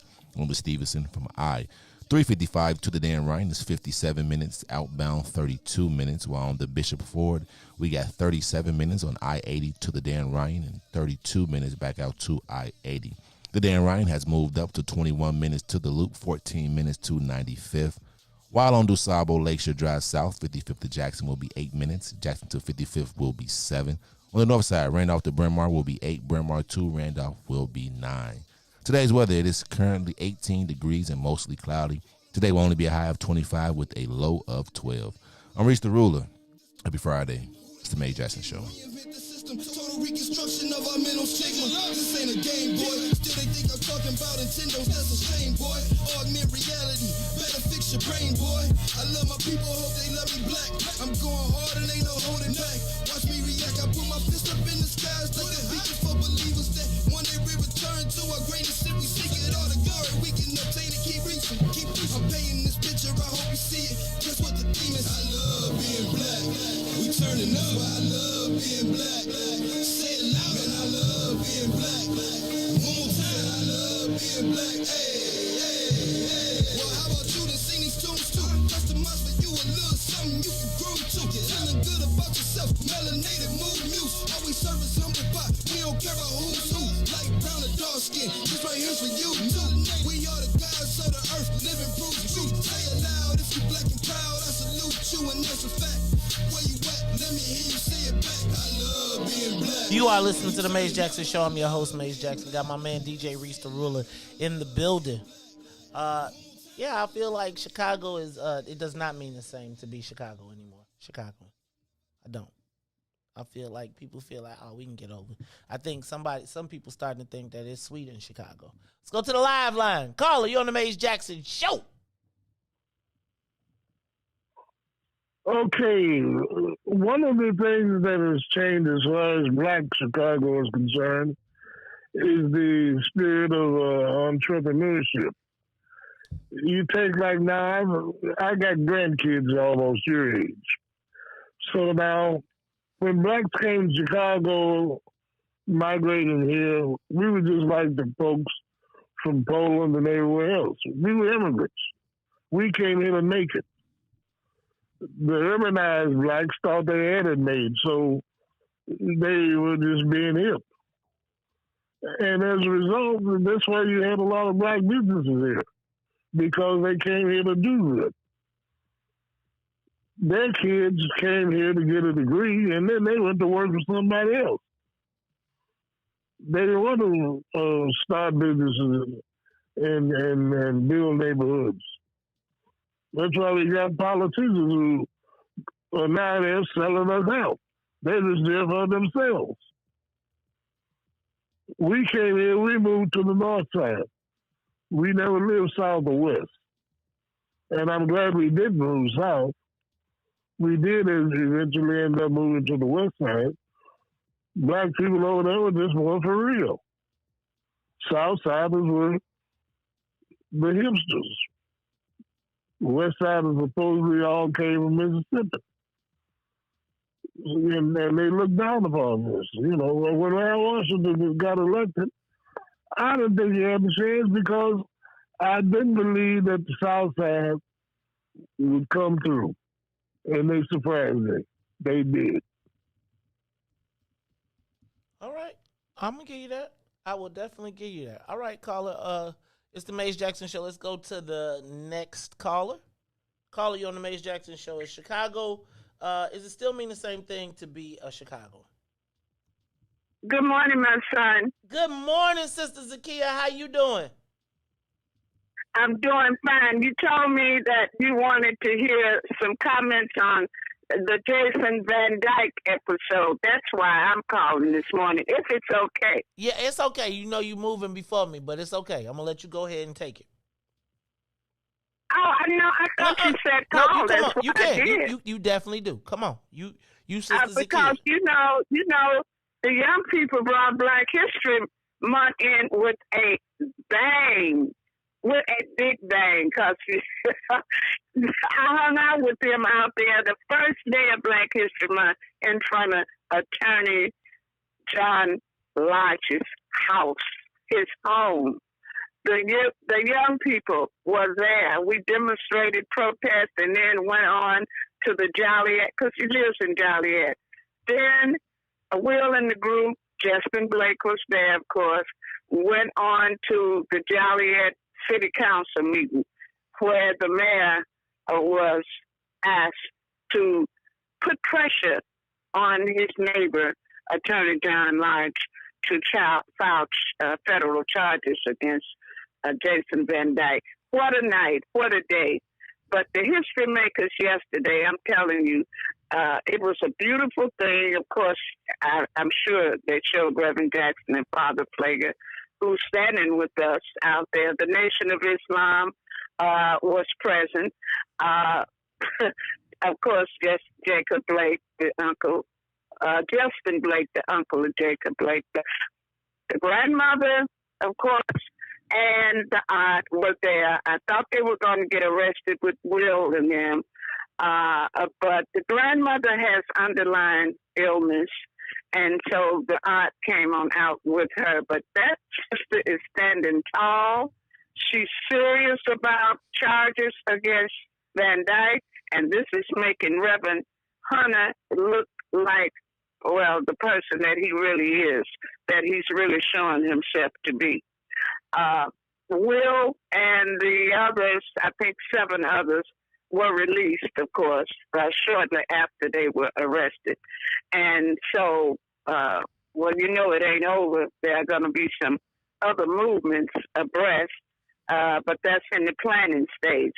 I am so glad, as cold as it was, to see so much representation, black and white.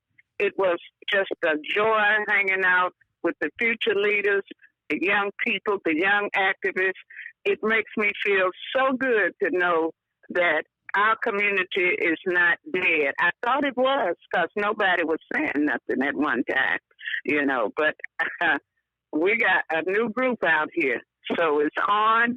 I want everybody to continue to pressure these elected officials and whoever else to come forward and demand federal charges be brought against Van Dyke. Here's the other thing, quickly.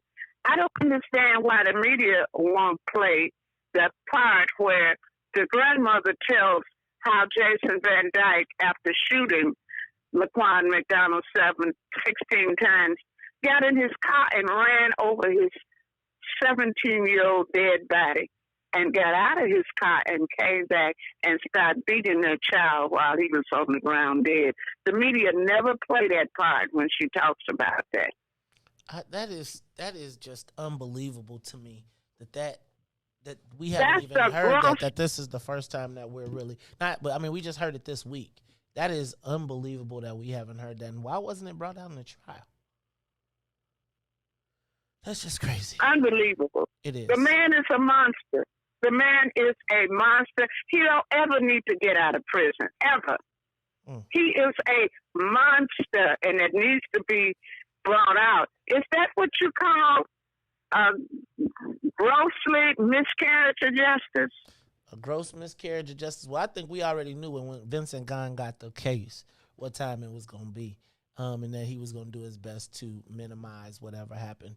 I think that's why Kwame Raoul and all of those guys fought, even tried to get the case retried. If you remember, Justice Scott Neville was the only justice who wrote the dissent. Was the justice that wrote the dissent that said that we should have put Jason Van Dyke back on trial, and that he should have gone to, or not, he should have been on trial, but that they had used the wrong rules in his sentencing. But they use every loophole to protect their own, and that's why I'm always laughing. Sure. I'm always not laughing, but it's like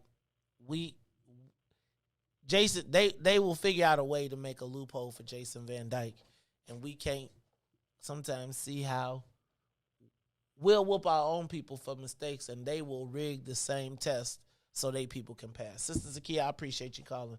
Always love to hear from you, and you keep on. I think you are part of the energy that keeps these young people moving, and I love to see how much support you provide them. All right, y'all, let me move on from this conversation because I do want to touch on a couple things before I get into the next hour, because we kind of flew by. First of all, last night, as Sister Zakiya mentioned, and she gave us a great breakdown, there was protests at the federal building yesterday, led by Will Calloway. I know I saw ECCSC. I saw Tyrone Muhammad. I know I saw Greg Sherman out there. Jamal Green. Tiger gave me a list. Let me see who else was out there. Keena Collins, Justin Blake, and Nataki Rhodes were all out, and I believe they all were arrested last night protesting in front of the federal building, demanding that federal prosecutor John Lausch charge Jason Van Dyke federally. I am not sure.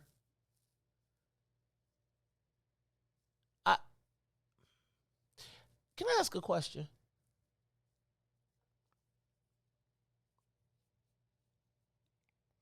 What other enforcement mechanisms do black people have besides their bodies?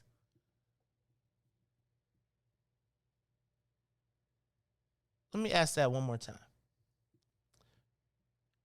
What other enforcement mechanisms do black people have besides their bodies?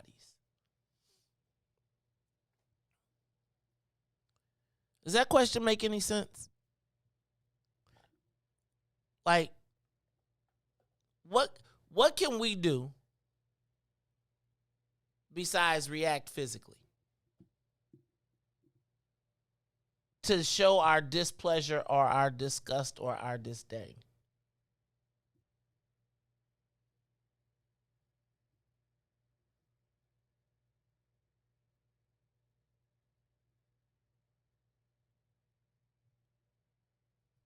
I don't think we got one besides that. So let me Marvin, you say financial boycott, and I want you to go back to, when you talk about financial boycott, I want to go back to Brian Flores. Right?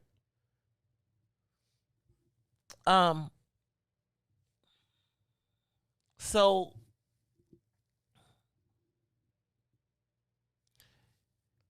right now,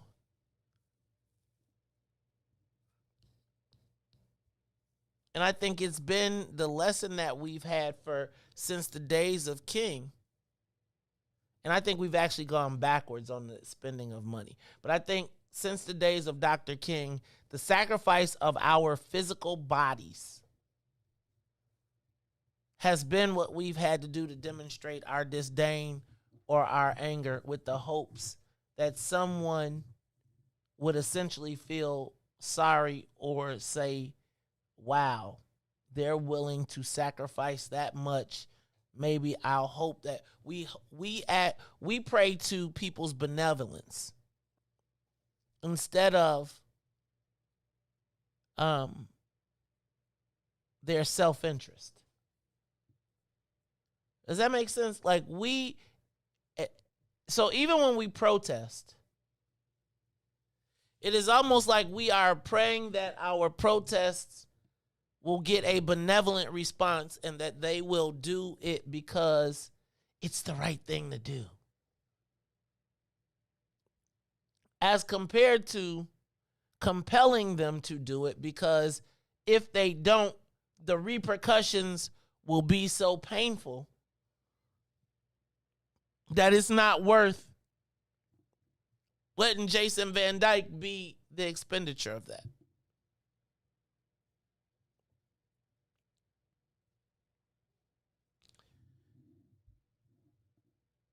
I would argue that what we saw yesterday isn't a revolution. There's a difference between a revolution and a protest, and protest can lead to revolution. But I often wonder what other levers do we have, only because once they recognize that our only lever is our physical bodies, then they can manage the outcome. Does that make sense? So if I know that the worst that you can possibly do in a grand scheme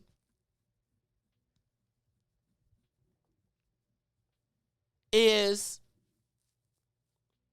march, do press, even potentially arrest us, is that enough to affect change? And have white people figured that out already? See, I get to this because when I was talking to y'all about Brian Flores, like, let me ask you a question. With only 2% of the population, if the Jewish community saw a young Jewish kid shot down like that,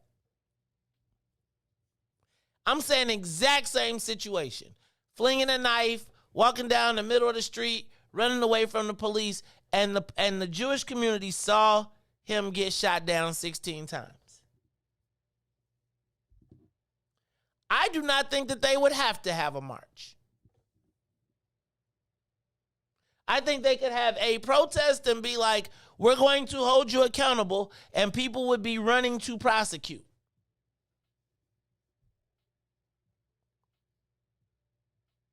And so I wonder, what other levers do black people have?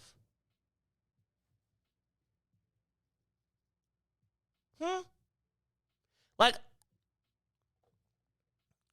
and if you throw your body at it, your body is penetrable. Ultimately, there is a solution. Does that, like we could get as crazy as we want, but ultimately, if the enemy is the opposition, your physical body can be handled.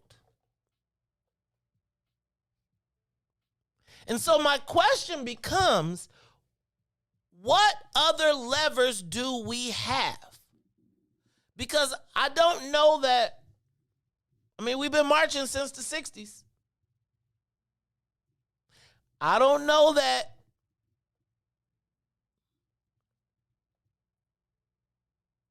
there is any reason to fear repercussion of black people,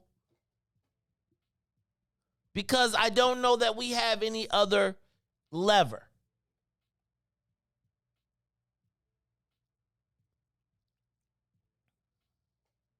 I was thinking about the fact that all of the not all the elected officials, but elected officials are chiming in.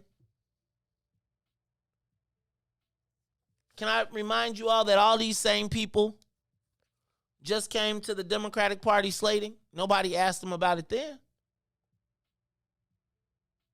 Right? Like, you know how I'd be like, what be happening in these meetings? So we knew this was happening, and he got released by the Illinois Department of Corrections. What did JB say about that?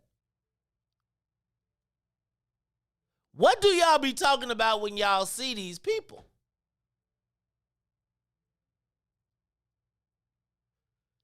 I just don't know that our physical bodies are enough. I don't.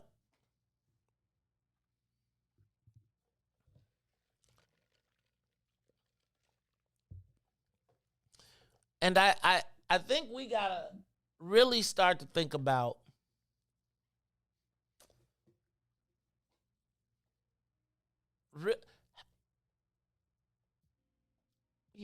I don't know that talking to the press is the answer. I don't know that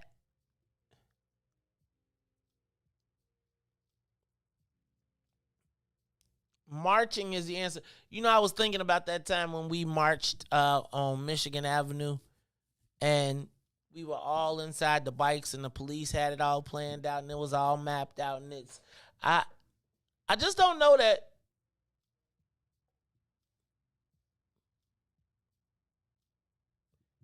our physical bodies are enough. I just don't. Because I don't think that the physical body of a black person has that much value. I think you saw that when you saw them shoot him down 16 times. And so I wonder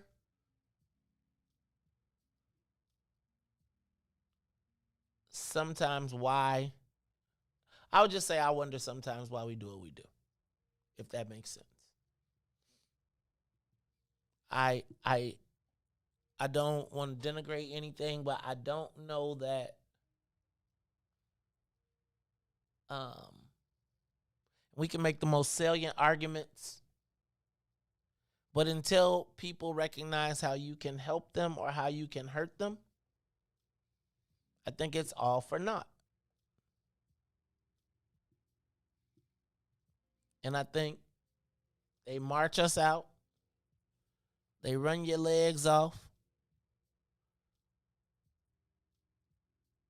But at the end of the day, the goal is they be four cornering us, Riis, with the marching and the press conferences. It's four corners. They already know what we gonna do. And still at the end, can we help? Is there anything that we can do that can either help or hurt John Lausch? And John Lausch is thinking to himself, The governor is thinking to himself, Just a thought, man. It's the Mace Jackson Show. Also, did y'all see Mayor Richard Irvin Riis had his first sit-downs? Shout out to Patrick Brutus, who reminded me that our very own Taman Bradley got the Black People interview for Channel 9. So, hey, Riis, give me some music back. Bring me back to this, because I'm going to play the Richard Irvin interview real quick. You know, this your boy anyway, man. I don't think he had no slaves in this one. We're going to talk about it when we come. Now we come back, actually, I'm going to play the interview. Thank you to everybody from WBGX 1570. If you want to continue the conversation, join with us. Come back to Facebook, YouTube, Twitter, or Twitch. If not, I want to thank you for being with us every Monday through Friday, 6:30 to 8 a.m. on WBGX 1570 a.m. The phone lines are still open.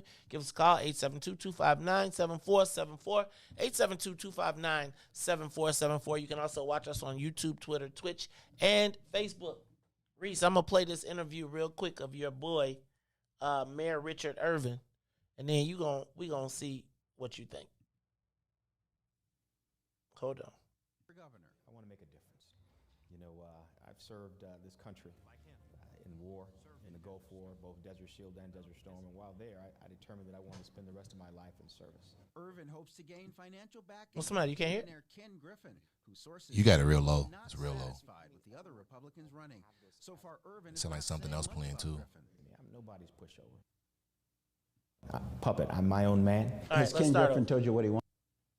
Here we go. Aurora Mayor Richard Irvin has brought fresh attention to the Republican primary for governor. I want to make a difference. You know, I've served this country in war, in the Gulf War, both Desert Shield and Desert Storm, and while there, I determined that I wanted to spend the rest of my life in service. Irvin hopes to gain financial backing from billionaire Ken Griffin, who sources say was not satisfied with the other Republicans running. So far, Irvin is not saying much about Griffin. I mean, I'm nobody's pushover. You know, I'm nobody's puppet. I'm my own man. Has Ken Griffin told you what he wants? You know, let me tell you, so the state of Illinois, they've got a lot of problems. You know, crime is out of control. Taxes and spending are out of control. Irvin says if elected, he'll push for permanent tax cuts rather than the short-term relief proposed by Governor Pritzker this week. Do you support freezing the grocery tax, property tax rebates, and a pause on the cost of living increase in the gas tax? Listen, the governor's new tax scheme is just a gimmick. It's a gimmick. It's a one-time gimmick. In his first campaign video, Irvin promised to crack down on crime. Defund the police is dumb, dangerous, and it costs lives. And I believe that all lives matter. Do you agree that there's a need to call out police brutality and racially motivated violence against black people? Listen, if anyone asks me the question, do black lives matter? My question to you is, don't they? Of course they do. But the reality is, black lives have to be included in all lives. All lives do matter. Irvin's critics point out that the mayor has pulled Democratic ballots in past primary elections. When you pulled a Democratic ballot in 2016, did you vote for Hillary Clinton or Bernie Sanders? Listen, I'm a Republican. Did you vote for Donald Trump in 2020? Listen, that's exactly what J.B. Pritzker wants us to talk about. He wants to be talking about anything but his record in the state and the fact that taxes are out of control, crime is out of control, and corruption is out of control. Irvin has shown financial muscle. In just his first week on the campaign trail, he raised $1.2 million. He'll have the money needed to compete. In the newsroom, Tamon Bradley, WGN News. Mom was always very self-sufficient, but we started... So, Riis, that's your boy, Richard Irvin, running for governor of the state of Illinois. Think you voted for Trump? Nah, I don't think you did. I think, but because they gotta save that. So, I just want to know, man. Do all lives matter? Black lives got to be incorporated in all lives matter. I mean, Riis, this is all I'm saying. If you look at and all you gotta do is look at Randy Spans. Randy is calling him Dick Irvin. Dang, Randy, why are you calling him Dick Irvin? I want him to come into the Lions Den, but here's my question. Does Richard Irvin have an obligation, in spite of the fact that he is a Republican, is he obligated to have a black plan in spite of the fact that black people will not support him? Right? Give us a call, 872-259-7474.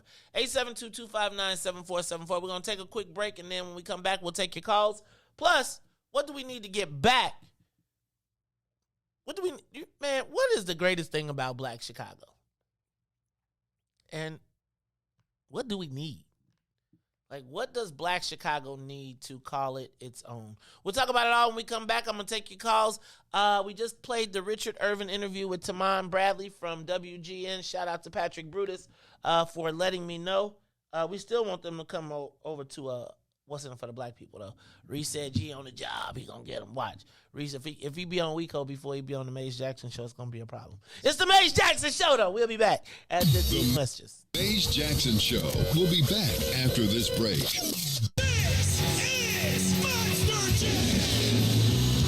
Get your savings coupon from participating Great Clip salons and save 20% on select tickets. See savings coupon for restrictions and details. Coming to Allstate Arena February 25th through 27th. Today, the Biden administration is releasing what it calls a new strategy to fight domestic terrorism. Following a 100-day review, federal officials are now laying out a new plan hoping to deter, detect, and prosecute domestic terror. They went to the Capitol waving their flags and looking for smoke. We was out there looking for justice. They was over there looking for votes. Ashley Babbitt was with him and told all the people that nothing could stop us. She climbed through the Capitol window, breached security, and called a shot, bro. The media say she a veteran. They paint the picture to make her look greater. But she disrespected the same country that she served. That makes her a traitor. They was fighting police, resisting arrest. On God, I couldn't believe it. I guess blue lives only tend to really matter when it's convenient. Hey, these are the times we witness in history. All because they didn't get a victory. United States is so contradictory. We get equal rights, that's a mystery. Politicians, they more like magicians. You know they got tricks up their sleeve. We point out the flaws that's up in this country. You know they gon' tell us to leave. Somebody try to help me understand it. Always seems like a double standard. They be out here leaving us empty-handed to certain rights we are not granted. The media is the culprit when it comes to the comparison. Cause when it comes to race, they always changing up the narrative. It's terrorism. They say you a patriot, call you a hero. I call it terrorism. And that's on the real. You know and we know, I say it's terrorism. They say you a patriot, call you a hero. I call it terrorism. And that's on the real. You know and we know, I say it's terrorism. They say you a patriot, call you a hero. I call it terrorism. And that's on the real. You know and we know, I say it's terrorism. They say you a patriot, call you a hero. I call it terrorism. We still out here trying to get our reparations, but the government pump faking out here hesitating. I'm out here trying to keep my peace, so I keep meditating. The media make us look bad, they taint our reputation. Look, it's so sad that COVID causing toe tags. You claim you so patriotic, but you ain't wearing no mask. You out here wildin' with your MAGA flags and showing your ass. You wanna be part of some type of revolution so bad. Look, you talk revolution and constitutional rights, homie. I guess we forgot about back in the days when all of the business was whites only. Yeah. George Floyd got justice. Juneteenth got much respect. They made it a national holiday. Man, it's all good, but cut the check. They're giving out all of these vaccines, putting it in you like caffeine. Was it all in the part of the plan? I bet money like DraftKings. It's land of the free, home of the brave. 1776, we wasn't free till 1865, so we wasn't part of that shit. And that there's terrorism. Terrorism.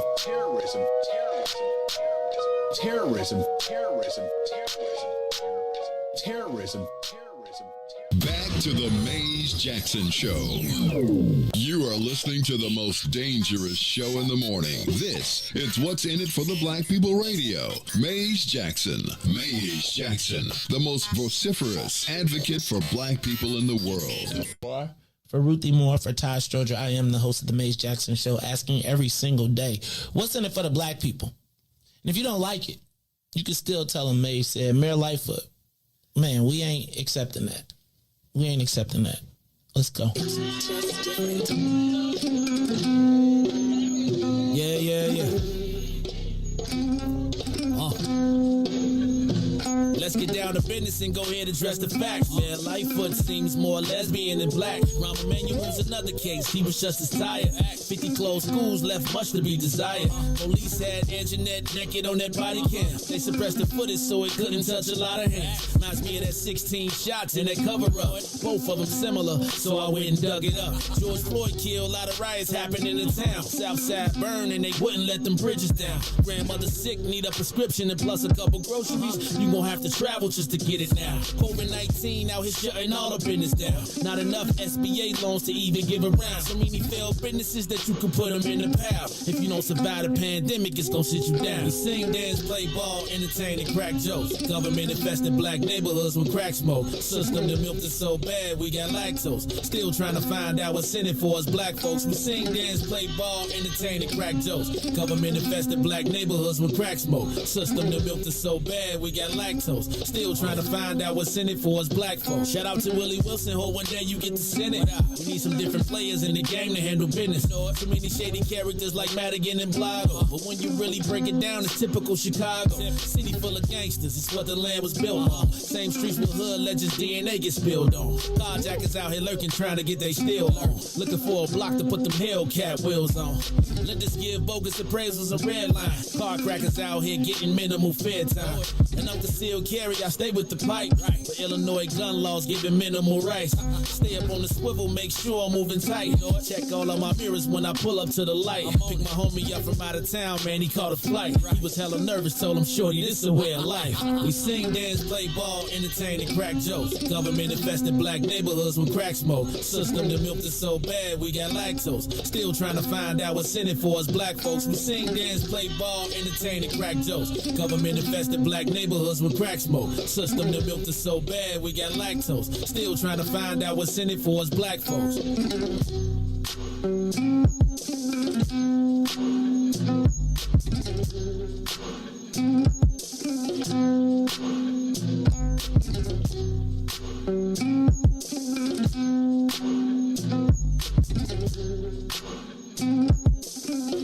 Wake up, Chicago!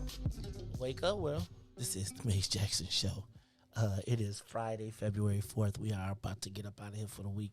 We had a short week, but we are getting it in. We've had an action-packed week. Riis's boy, no slaves in the interview.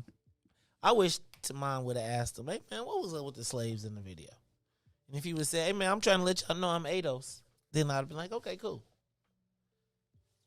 Right? If he answered the question right, I could let it be. But I still want to understand whose idea was it for the slaves? Like you could say son of a slave, but you ain't have to show him as the slave. It's okay, though. I'm still having a tough time with that. But, Riis, what'd you think? He passed? Are you already in? You already did. I mean, he got to say what he got to say. And that's why I want people to, just because he's a black man, he got to appeal to more just black people. You know, he has to have the black people in his agenda, but he can't let the white people know. Like, I mean, I ain't going to lie. When I get in there, I'm going to look only out for the black people. Even though I know that's what we want somebody to say. Ain't nobody never say that. He cannot say that. So when you look at politics, they have to play the game. They have to say what they want to say. I think every politician is a puppet, you know, because you have to say certain things and do certain things to get the way you're going. So, I'm going to support him just because he's black. You know what I'm saying? No. Now, you just got through telling us, you know how black people be doing. We always be doing something messed up to mess it up so the white people can throw us under the bus. You know. You trying to get rid of Brian Flores. You ain't even rocking with Brian. No, I'm rocking with Brian the hardest, but we don't have to do that same fight that we did back in the day. It's a different world today, you know, and it's not how it is. So I really do think if we let it play out in court, it may beneficial, you know, us better. So that's what I'm trying to say. And then, like, I really wish we would stand up, but everybody's not going to stand up. We saw what that happened. Kaepernick took a knee.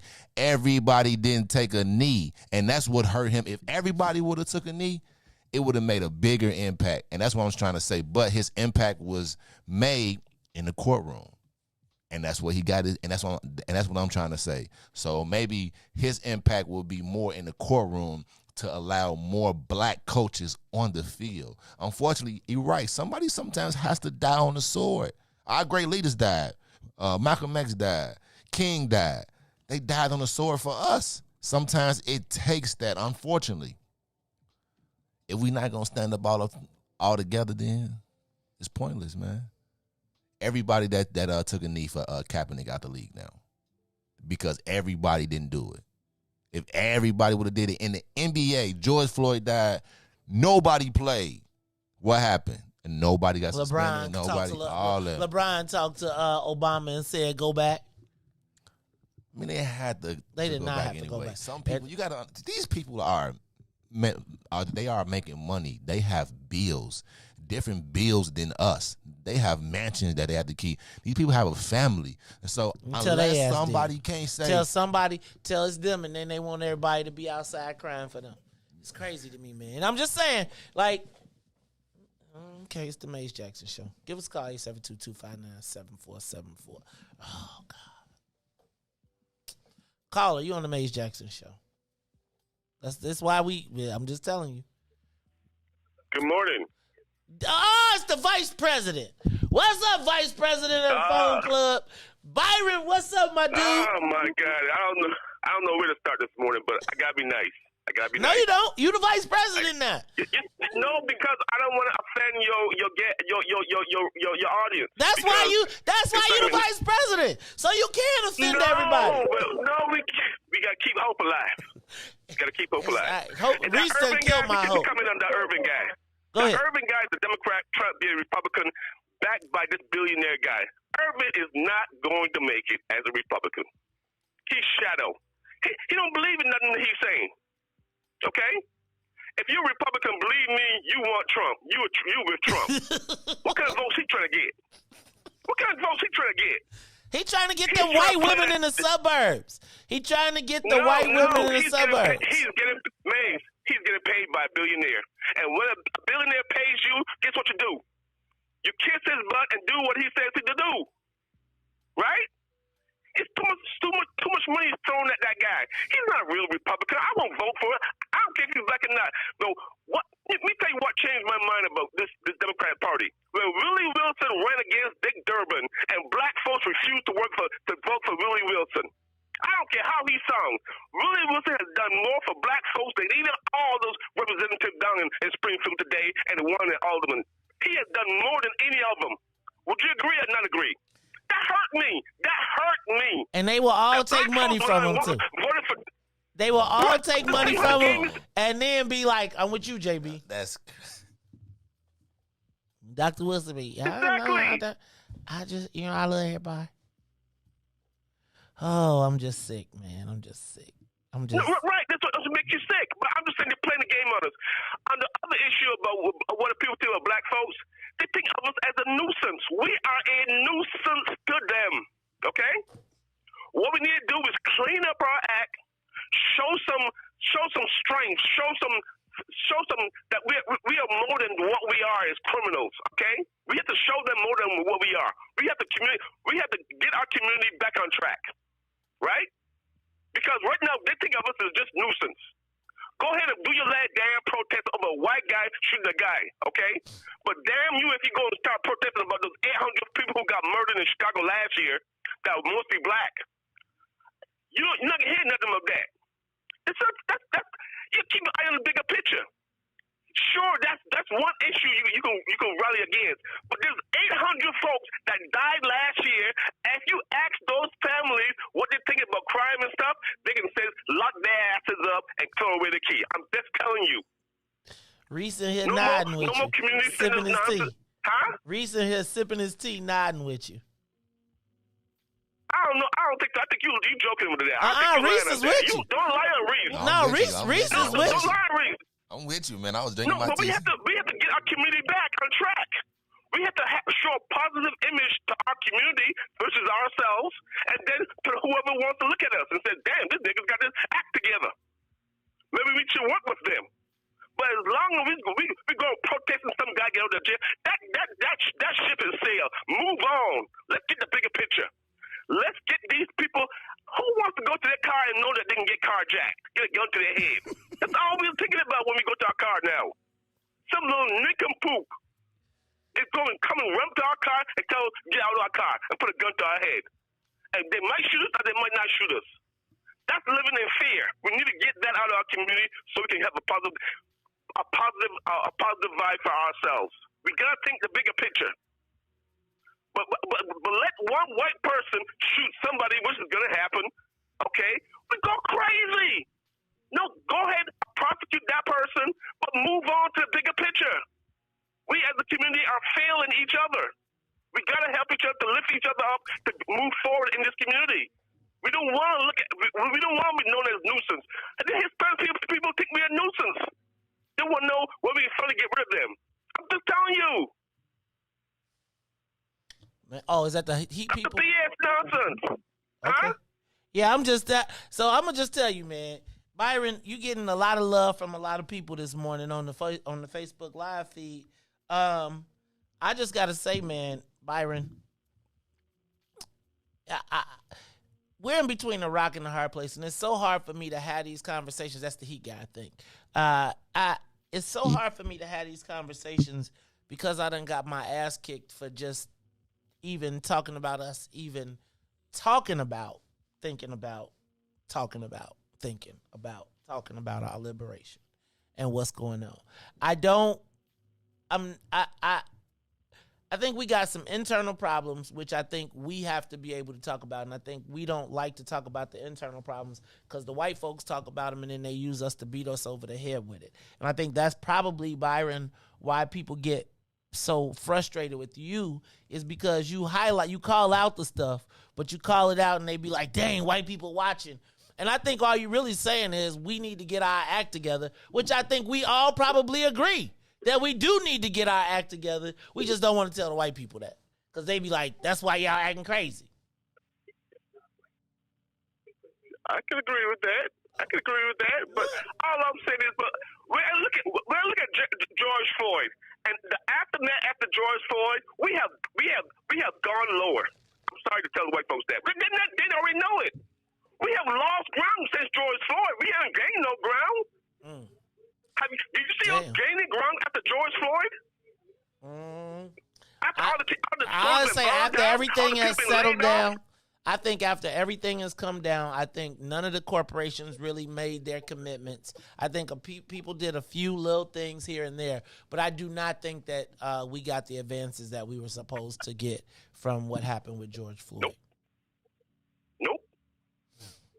Okay. So we're losing. But we got a game. Let's start with ourselves and community. Let's get these criminals off the street. Let's get these damn criminals off the damn street. That's why. Okay. That's why we be.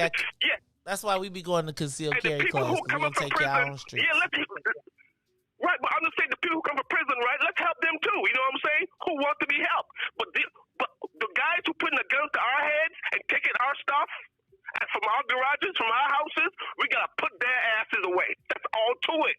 Get our community back on track. Businesses will come back and say, hey, this crime is down. Let's open a business. I would not open a business in a black community if the crime is rapid and raging. Who would do that? White folks ain't going to do it unless they know they can make some money with some weed. They open a weed store with 10 police officers outside. They can open up and make that money, right? But outside of that, no one's going to open a damn store in our community.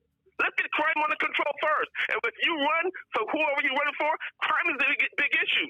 Black folks want policemen, want people locked up. I'm just telling you. But God bless you. Thanks, Byron. I appreciate that blessing for the weekend. All right, I got two more callers. Caller, you on the Mace Jackson Show. Talk to me.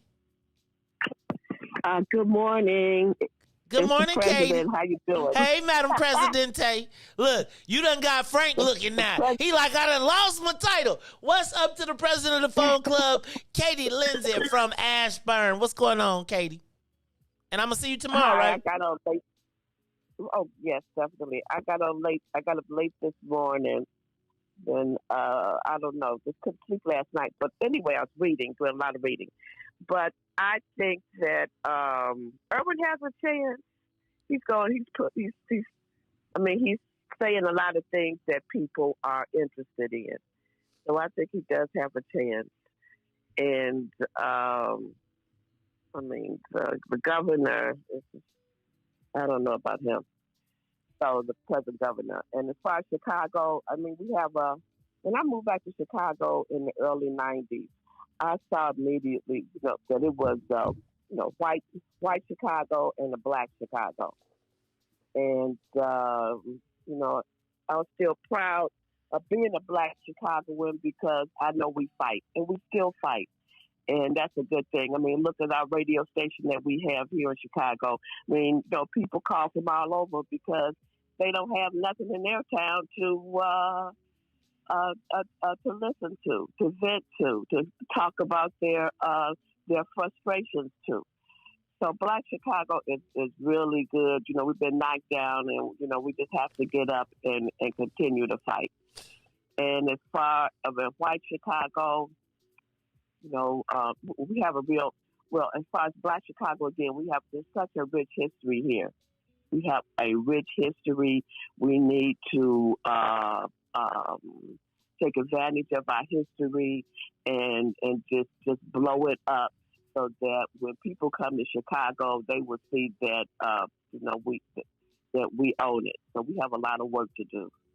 All right, Katie. I'm proud of Black Chicago. All right, Because I lived in other places. Where else and did I you know live, how it Katie? is. Tell us where else you live. Real quick. I lived in, went to school in New Orleans. So I lived in New Orleans. So I know all about New Orleans. Back in the day, I used to know New Orleans like the back of my hand. And I knew, and I soaked up their culture. So then I went to Nashville. So Nashville, the same thing. And also New York, upstate New York. Okay, so, you was all over pharmaceutical and people. I was, Katie got, I have a little bit of experience in living in other places.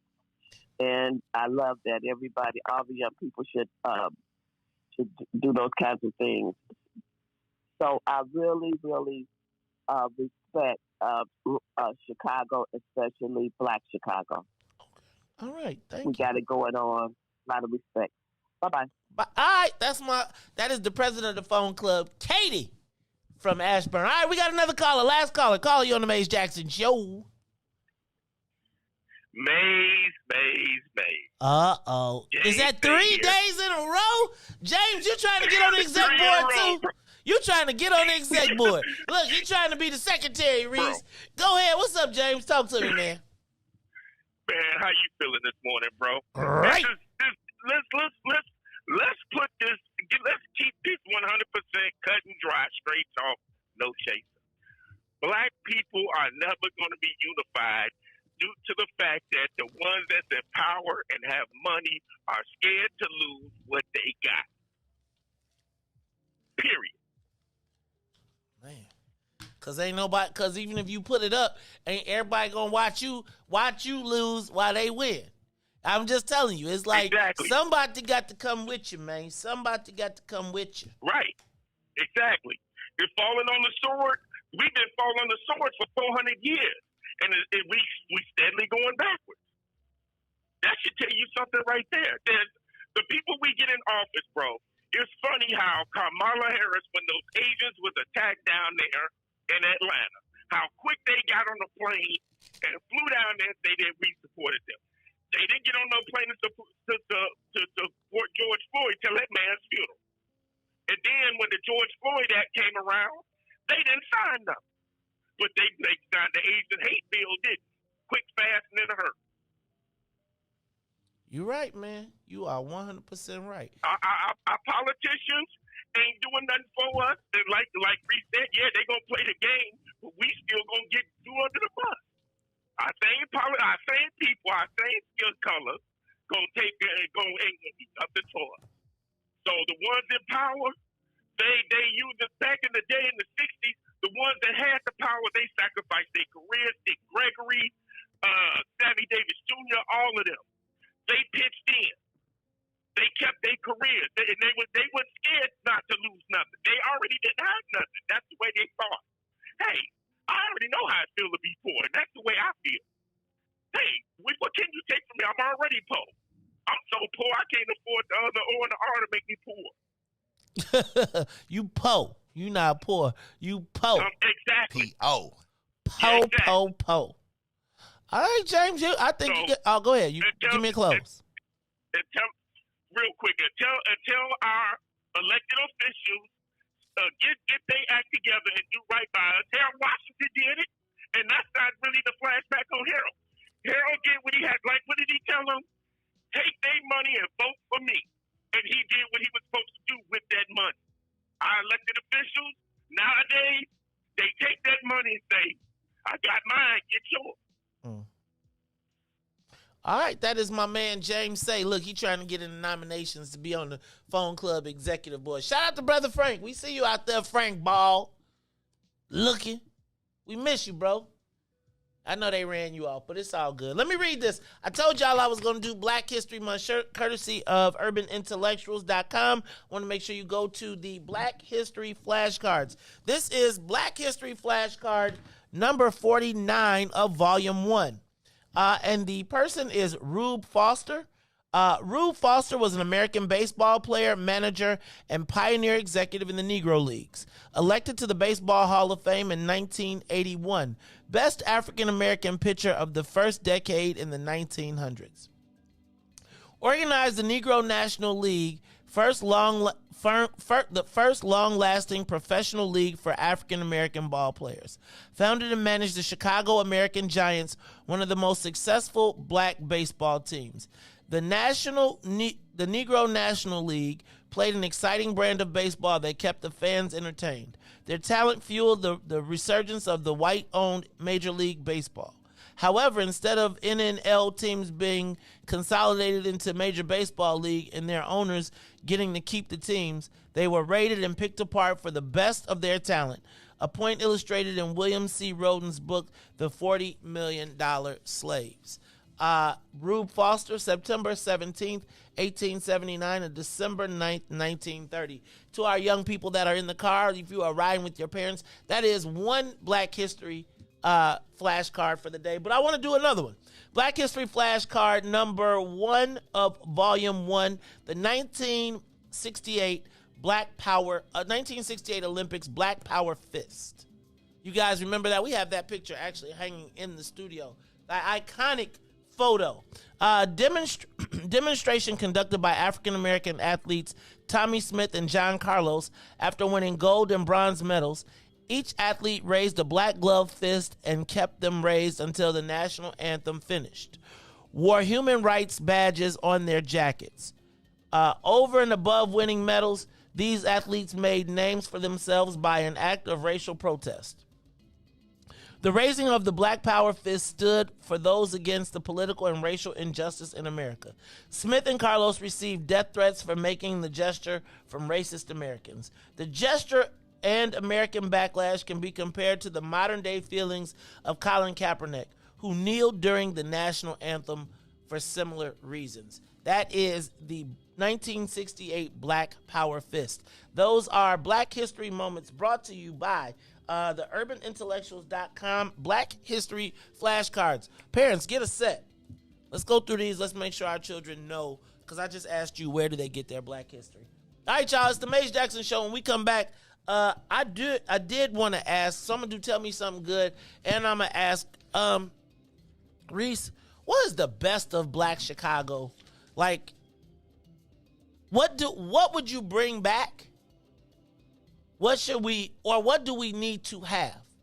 Like, I was just thinking, there is no real defined area of Black Chicago at this point.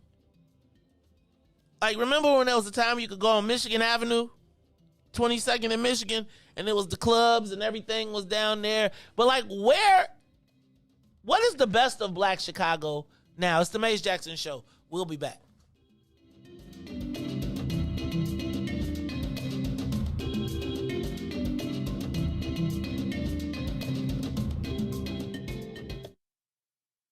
The Maze Jackson Show. We'll be back after this break.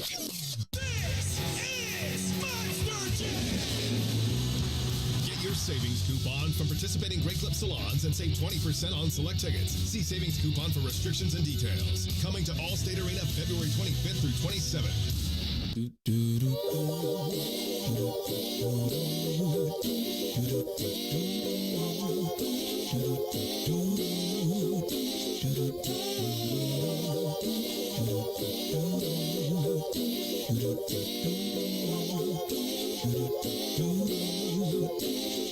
Well, sometimes I go out by myself and I look across the water and I think of all the things what you're doing, and in my head I paint a picture. Since I've come home, well, my body's been a mess, and I miss your ginger hair and the way you like to dress. Won't you come on over? Stop making a fool out of me. Why don't you come on over,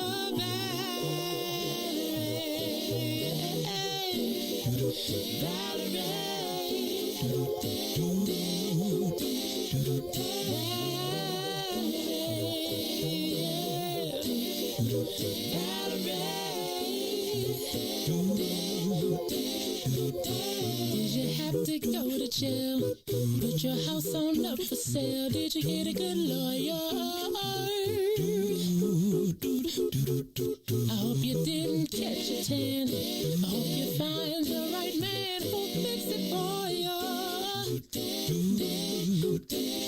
And are you shopping anywhere? Change the color of your hair. Are you busy? And did you have to pay this fine that you've been dodging all the time? Are you still dizzy?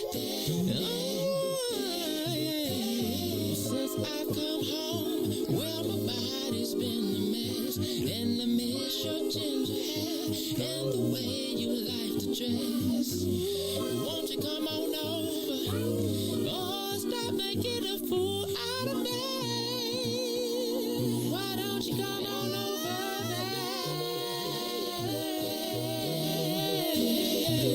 there? You are listening to the Maze Jackson Show. I'm your host, Maze Jackson. Got my man DJ Riis the rule on the ones and twos.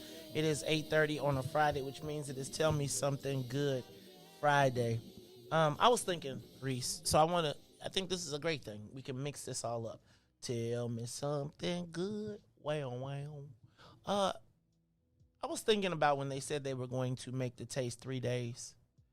Riis, 3-day press conference.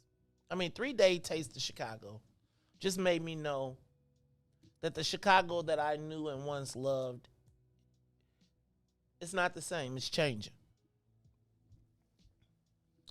I would tell you that in the 80s and 90s, I felt like Chicago was a black city.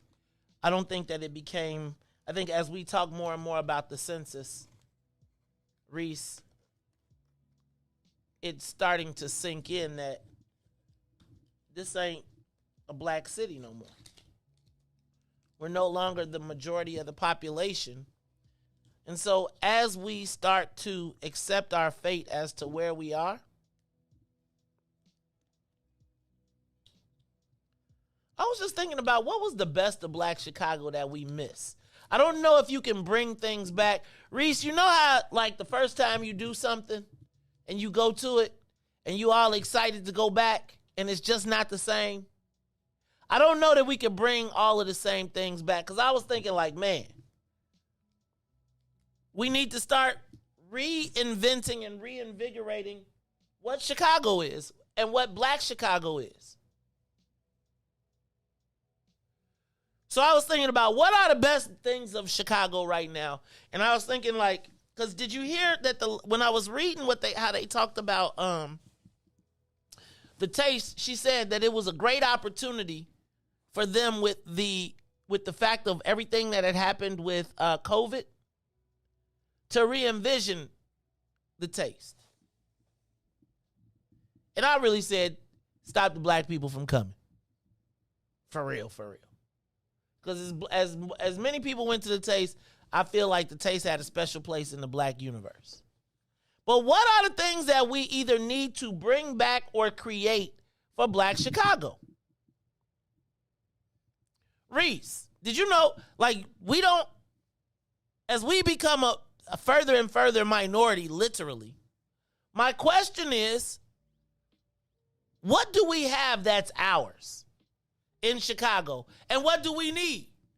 Riis, I think we need some, like, y'all remember when it used to be a time we had Gladys's, right?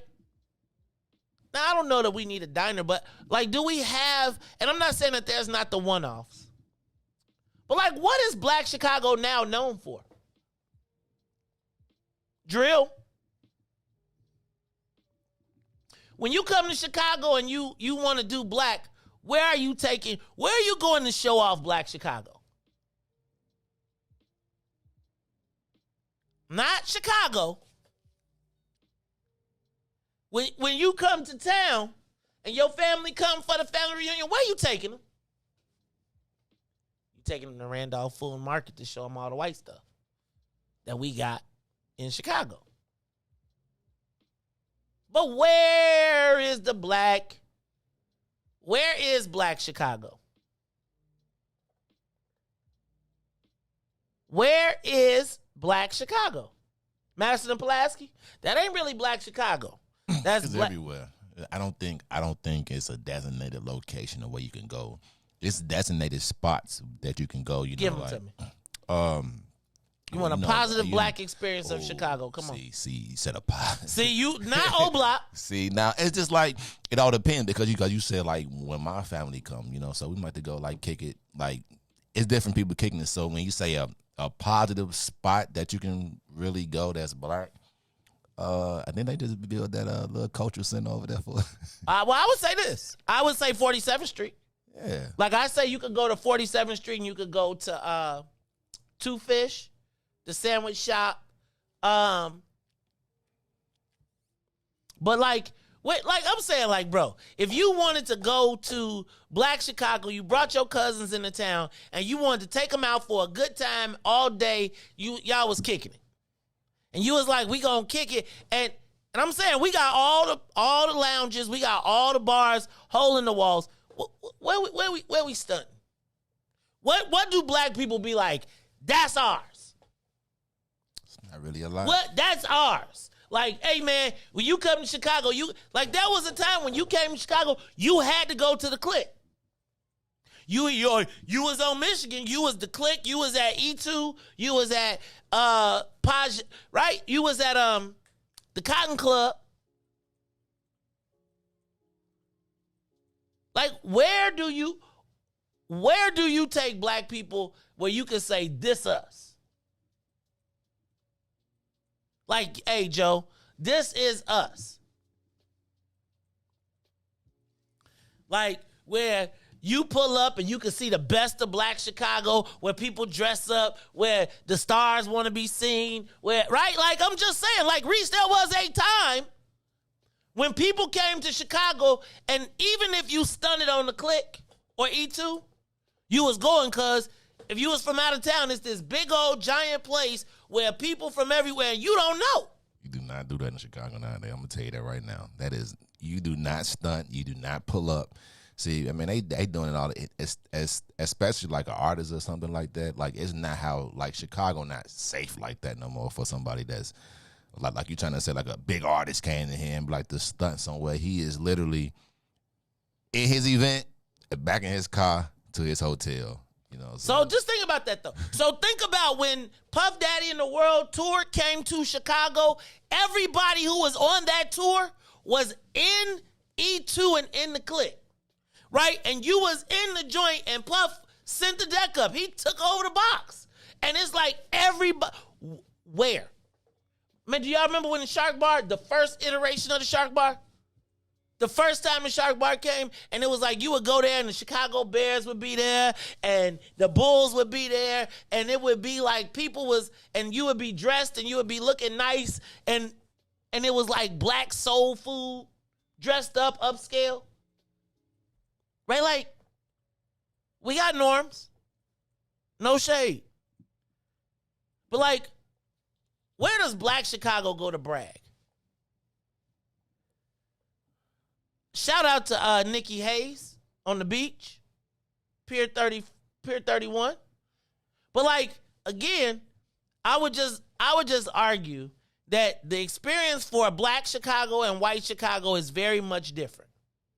Now, you can go participate in theirs, and I feel like we go participate in theirs and be like, damn, wish we had some of this our own.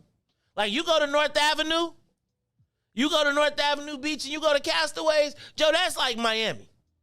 And now they done brought it to what's the place on the beach? On the black beach, where the black people are now going to the white people restaurant on our beach, kicking it, where we couldn't have no alcohol.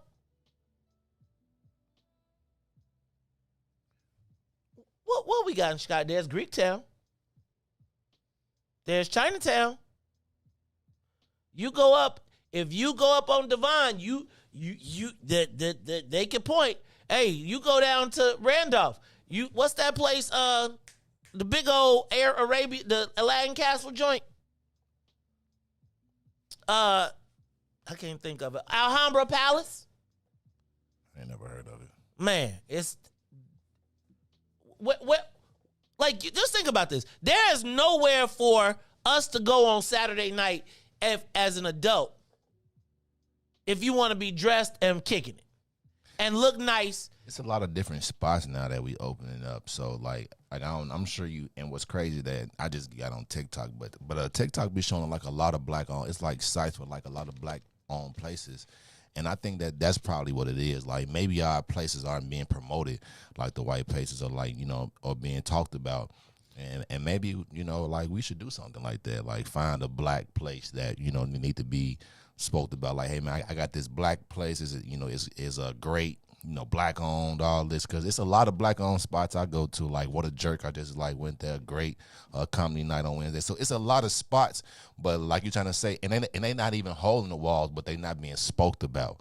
So, you know, we so used to going to these other ones because they being talked about. Maybe we as black people need to highlight the people that when they, you know what I'm saying, like have a business. I mean, I think it's called advertising. Sometimes black people ain't got enough to advertise. They got enough. They got enough to get some clothes. They got enough to get some shoes. Like it's all part of the universe, right? Like it's like it's all. Let me back up. The number one advertisement is word of mouth. Okay, so guess what? That's why. Well, who we talking about? Where we talk? So right now, Friday night, Chicago, Illinois. Saturday night, Chicago, Illinois. Where is the must-see, go, see to be seen, go to be gone? Like, if you realize what we came from, like if you went to E2, if you went to the Click, if you knew what it was like you go to Houston to go to this to experience what you can't get here. It's nothing in Houston. Yeah, it is. It's all day parties in Houston. Because, but where is there a day party here? Like, where is the adult day? I'm saying, like, I feel like there's a lot of places that are halfway decent, right? You can get 50 people. I'm talking about the nice place. Like, shoot, Sam still kicking butt in Cleveland and got, yeah, it's crazy to me, man. I love all of the places that we have, but I think for Chicago to be the city that it is, for me to drive through Fulton Market and see all these white kids with restaurants and nightclubs and living the life and speakeasies and every type of vision they could possibly have. We can't damn near even keep Nipsey's. It's kind of crazy, man. I just feel like for all of this, that's my whole thing. For like all of the development and for as great as Chicago is, we ain't even carved out a real niche. Mark Carter used to talk about Black Town. I used to laugh at him. Like, man, we need to build us a Black Town. I've been said that. I said that the last time when you got, like, it's no one designated spot. We all trying to find our niche somewhere. Like when you look at black people are the only people in Chicago, man. It's Chinatown, it's Greek Town, you got Boys Town, you know what I'm saying? They even got a town before. It's so many towns, and we can't get a black town nowhere. Nowhere. That's crazy. Meanwhile, they trying to expand themselves in Chinatown. Dig this, right? Black folks still can't even get a liquor license in the hood. White boy don't even think they can open up a joint without a liquor license. Black people got to figure out, how can I do this without a liquor license? Think about this. Think about the fact that at a certain point, we wasn't even allowed to have lounges. We voted ourselves out of the liquor business. Let a white boy talk about they want to open up a restaurant and it's got to be dry. They ain't even opening it up. Where you go have a nice drink? After work, sit down. Sit with your, you know what I'm saying, call your lady, look across the room and you see some other people, another couple, you want to tell some jokes, y'all want to have some ha ha ha ha ha. Nice little music.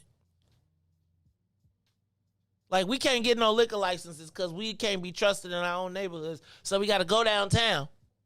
Then we get ran out of downtown. Think about the fact of how we limit ourselves because we don't trust each other. Kind of crazy. It's the Maze Jackson Show. All right, it's time for Tell Me Something. Oh, we got callers. Callers, you're on the Maze Jackson Show. What you got for me? What we need in Chicago? Where does Black Chicago go to break? What up, man? What's going on with it, though? Devo, what's up, man? I'm going to see you tomorrow. Don't forget don't forget I need you tomorrow, man. Tomorrow, 2907 South Wabash, Black People First Party. I'm in there. But, you know, as a native AT alien, you know what I'm saying? Like, it's the policies of Chicago that have kept Black people from achieving stuff. Like you just talked about, the liquor license. The alderman should be bringing in Black entrepreneurs that want to open up a nice spot. Look at how Harris is doing Nipsey. Like, you know what I'm saying? Like, it's inexcusable. Look at that corridor on South Michigan in the hundreds. That's inexcusable. That should be like your Beale Street, 47th Street. They freezing us out. They letting these people hold on to these properties for nothing. Give those properties back to Black people that want to own that stuff. You shouldn't be able to own a property and not fix it up and then taking tax revenues out of that community. The TIF needs to be rebuilt to help the people in the community. As a city employee, I should be able to invest my pension money into my community. That's real policy change. There are no ideas coming up. That's why we got to get rid of these people. But yet they can import money from New York or California. Man, the people don't want us to be here anyway because they not used to living next door to no real Black people. So you got to have your own. If the foundation of Chicago is segregation, let's segregate all the way to the door, give us our own space, and let's do it. If it go down, it go down. Stay out of it. Police your own community. Safety first, stay dangerous, change the policy. We can do this. Like they just had that over east. They had the people get together to buy the property up over east. You got to have money to do that. We don't have no money. We got student loan debt. We got houses that's underwater. Shout out to Cook County Assessor Carrie Steele, because she going to fix that. That's why we don't have no money. It's all policy driven. Dang, Devin be coming up here preaching. What you trying to get you a show, dog? We stopped that. Look at Hey, man. Hey, man. Hey, I want us to groom leaders and to make transformational and transactional leaders. That's what we need to be doing. We need to be grooming leaders that are accountable to us. If you don't come from us, we're not rocking with you. That way, I know that if I don't do what you ask me to do, you can come see me. That's why we come out every weekend. Because we need to touch you. We need to hug you. We need to look into your eyes. Who is your wife? Who is your kid? That's what we missing. If I thought in Chicago, a Chicagoan had to vouch for you. Who brought you? Whose mans are you? If I don't know you, I can't rock with you. Oh, he got some money. Nah, bro, that ain't good enough. Who are you? Where you from? Nah, bro, dude, paperwork ain't right. That's Chicago. That's the Chicago that I was taught in Atlanta. Used to be. Yeah, they don't Go check. Bears. Bear down. You a Go fake. Bears. Hang up on him. Hang up on the bear troll. See, he told you who he was for real. He told you he was Atlanta for real. in there. Right, he got Atlanta. And then he gonna say go Bears. Yeah, damn, I'm gonna have to cut you off. I told y'all. I'm gonna have to cut you Mario, off. you see him get on and troll us before he got off. All right, y'all, it's the Maze Jackson Show. Caller, you on the Maze Jackson Show. Black Chicago, man. What we got to brag about? Shalom. Can you hear me? Shalom. Shalom. Hey, we can get up today, Bob. What's up? I can't tell. I hear you, man, but I hear you. I'm not up with you. I say I can't tell. Throwing your boy. Trump Nation, could do what you did. Yeah. I'm teasing you, brother. Hey, look, you said something very important, man. The problem is, every other 10, 20 years, they give us a new title. What we were. Negro, slave, Afro. That's a hairdo, Afro. Then Negro. Then Jesse turned us to African Americans. Negro is a protective class. I was looking over. So they tricked us out of the Negro because that's a protective class. No disrespect for what's in for the black people. Hey, I need to talk to you. I want to start what's in for the brother agency. What's in for the black folks. See, you over there, that's you doing that south side stuff. See, I can always tell. Look, I told y'all, you can tell what. Huh? You started, what's your phone number? What's the end of your phone number? Let me stop. No, real talk. That's old Chicago. See, they don't do that no more, Bob. That's it. Going back to Chicago, yeah, they used to rent these Negroes. See, when they knew they were the protective class, they used to rent Negroes. No, Negroes used to sell out. Nowadays, they renting African Americans and black people. Oh, you trying to be funny? Why we gotta be rental? You get me? We rental Negroes now. I can hear you. Yeah, I got you. You said you called us rent a Negro. Is that what you're saying? If that's what you want to be. No, I said Negroes is a protective class. I'm going to go there. Jesse Jackson came up with the term African American. That's two continents. Africans don't even call it that. See, man, it's long, man. You got to give me in the Hebrews on an hour, half an hour. It's all in the language. So words in the beginning, you know the Bible. In the beginning, it was what, man? You know the Bible probably better than me. In the beginning, it was what? God created a man. Oh wait, what you mean? In the beginning, it was what? Man and woman. In the beginning, the Bible say in the beginning it was the Word. Oh, I see. Words are powerful. Words are spirit. Okay. I got. Come you on, know man. what? They tricking us out of our stuff, is what you're saying. And they got us saying the word. Look, my name is Bob, and my mama didn't know nobody that Bob Robert stuff. That's a slave name. I'm really Yehoshua Israel, but you can't. All that is Joshua in the Bible. Wasn't no letter J, so dude's name couldn't been Jesus. You can Google that. The letter J only about 500 years. Jesus so-called Jesus. They come over born 2,000 years, right? Right. So his name couldn't have been Jesus. I can go there on you, Mary, but right now, man, you all talk, man. You ain't Vince Bass. I know you listening. We can ready to see you. Don't make us come see you, Israel. It's the Maze Jackson Show. That's my man, Bob Israel, always fighting on the front lines. So look, y'all, it's Tell Me Something Good Friday. Real quick, I want to tell you a few things. Shout out to, first of all, Ayo Dansumu, who made it to the Rising Stars, Chicago, homegrown. Shout out to DeMar DeRozan and Zach LaVine, who also made the All-Star team. Shout out to the new Bears general manager and staff. I'm excited about that. Also want to remind you tomorrow, right here, 2907 South Wabash, is the Black People First Party. We are back out on the streets. If you are learning, you are wanting to be a political warrior, join us every Saturday, 2907 South Wabash. We are teaching the game, putting you in the game. I told y'all, I was talking about this last night. I was telling good friends of mine that I've been fighting for the last 15 years, like straight up in battle every day, all day. And I'm really getting tired.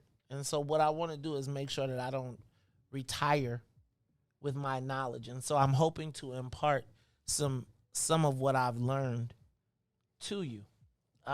We have to have a black political army. And so if you are interested in that, tomorrow is at 10 o'clock. We'll meet here at 2907 South Wabash, 2907 South Wabash, Unit 201. It is not 10 to 1. It'll be 10 to 11. We're going to get you out of here sooner rather than later. But it is important that you come. If you got petitions, please bring them. If you are part of the contest, please bring those with you tomorrow. But we need to build our political muscle. It's funny, I was talking to another political operative, and they were saying that the Democratic Party is having a real challenge getting their signatures. Think about this, Riis. They set their own rules trying to eliminate people, and now they may be failing in their own rules. Right? And so it's important that we are able to take advantage of this moment in time to create our own black power. I think I see a lot of brothers doing a lot of things. You know, I say I love the march, but I want to get out of the physical sacrifice of our bodies in the power fight. Does that make sense? I'm tired of throwing our bodies instead of our power into the fray. All right, y'all, it's the Maze Jackson Show. Riis, it's Tell Me Something Good Friday. I know you got something good back there, man. What you got? You know it'd be like the Bible verse. Your mama said you're going to have to tell us something. You better figure it out. You know what? Woke me up this morning. No. I just finished the finishing touch on my first ever event this weekend. So I'm proud of myself, and I'm gonna see how it turn out next weekend. So that's my Tell Me Something Good. Okay, man. All right, Riis. It's been a good week. It's been quick. We got in and got out. We hit it. What they say, hit it and quit it. We hit it and quit it.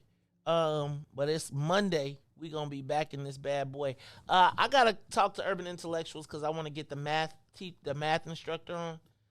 I didn't know math. I wish somebody would have told me math was invented by black people.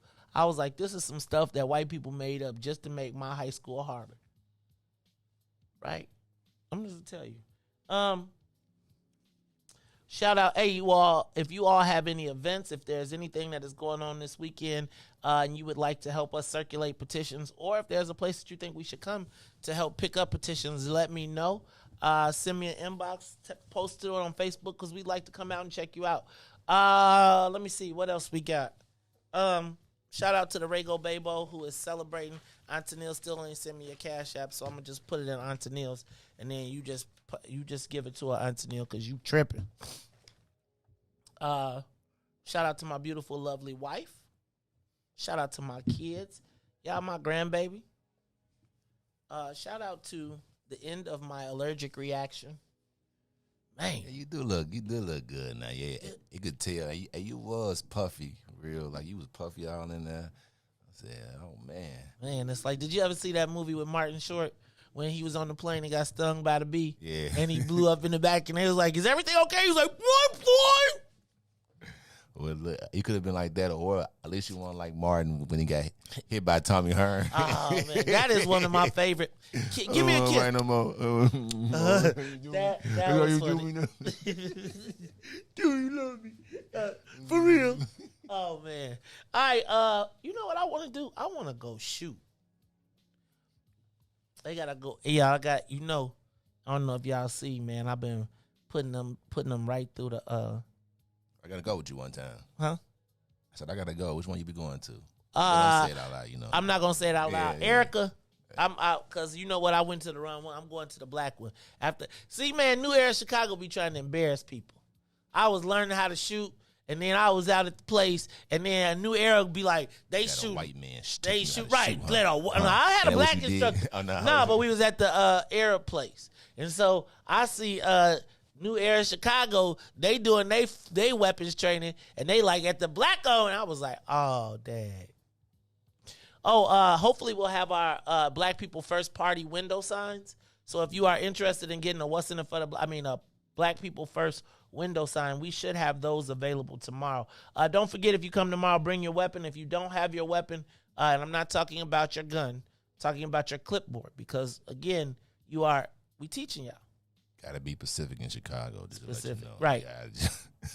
You're right. So y'all know what we talked about last week. If you didn't come last week, but you're interested in coming and being a part of the Black People First Party, please don't hesitate. Also, this coming up this week, I believe we are rescheduled for the 9th, if I'm correct, in the 34th Ward for the Black People First Organizing Party, which is not going to be the 34th Ward much longer, so we're going to have to figure that out.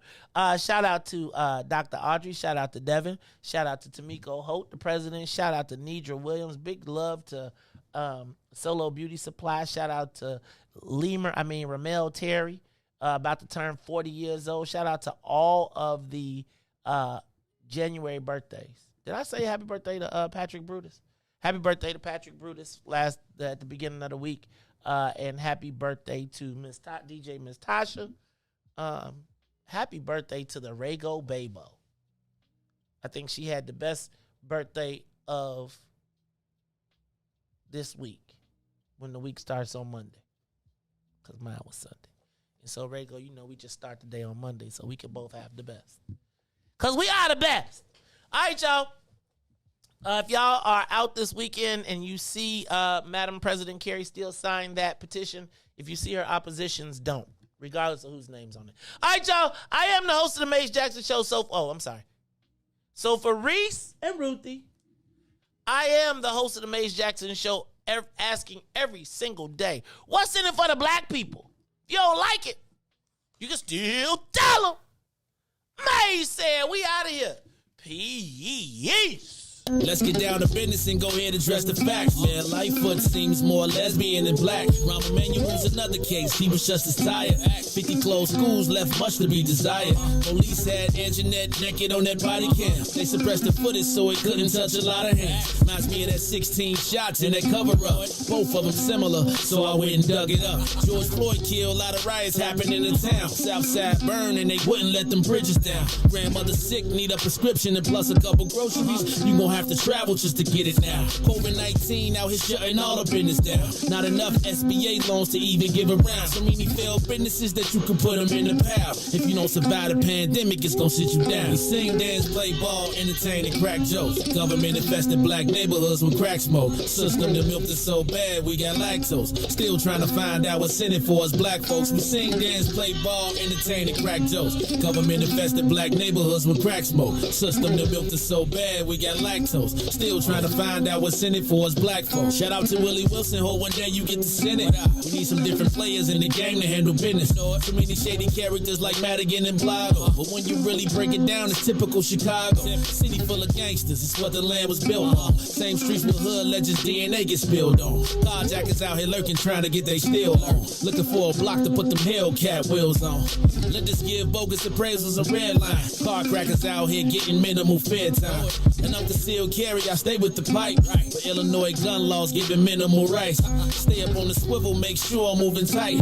Check all of my mirrors when I pull up to the light. Pick my homie up from out of town, man, he caught a flight. He was hella nervous, told him, shorty, this is a way of life. We sing, dance, play ball, entertain, and crack jokes. Government infested black neighborhoods with crack smoke. System that milked us so bad we got lactose. Still trying to find out what's in it for us black folks. We sing, dance, play ball, entertain, and crack jokes. Government infested black neighborhoods with crack smoke. System that milked us so bad we got lactose. Still trying to find out what's in it for us black folks.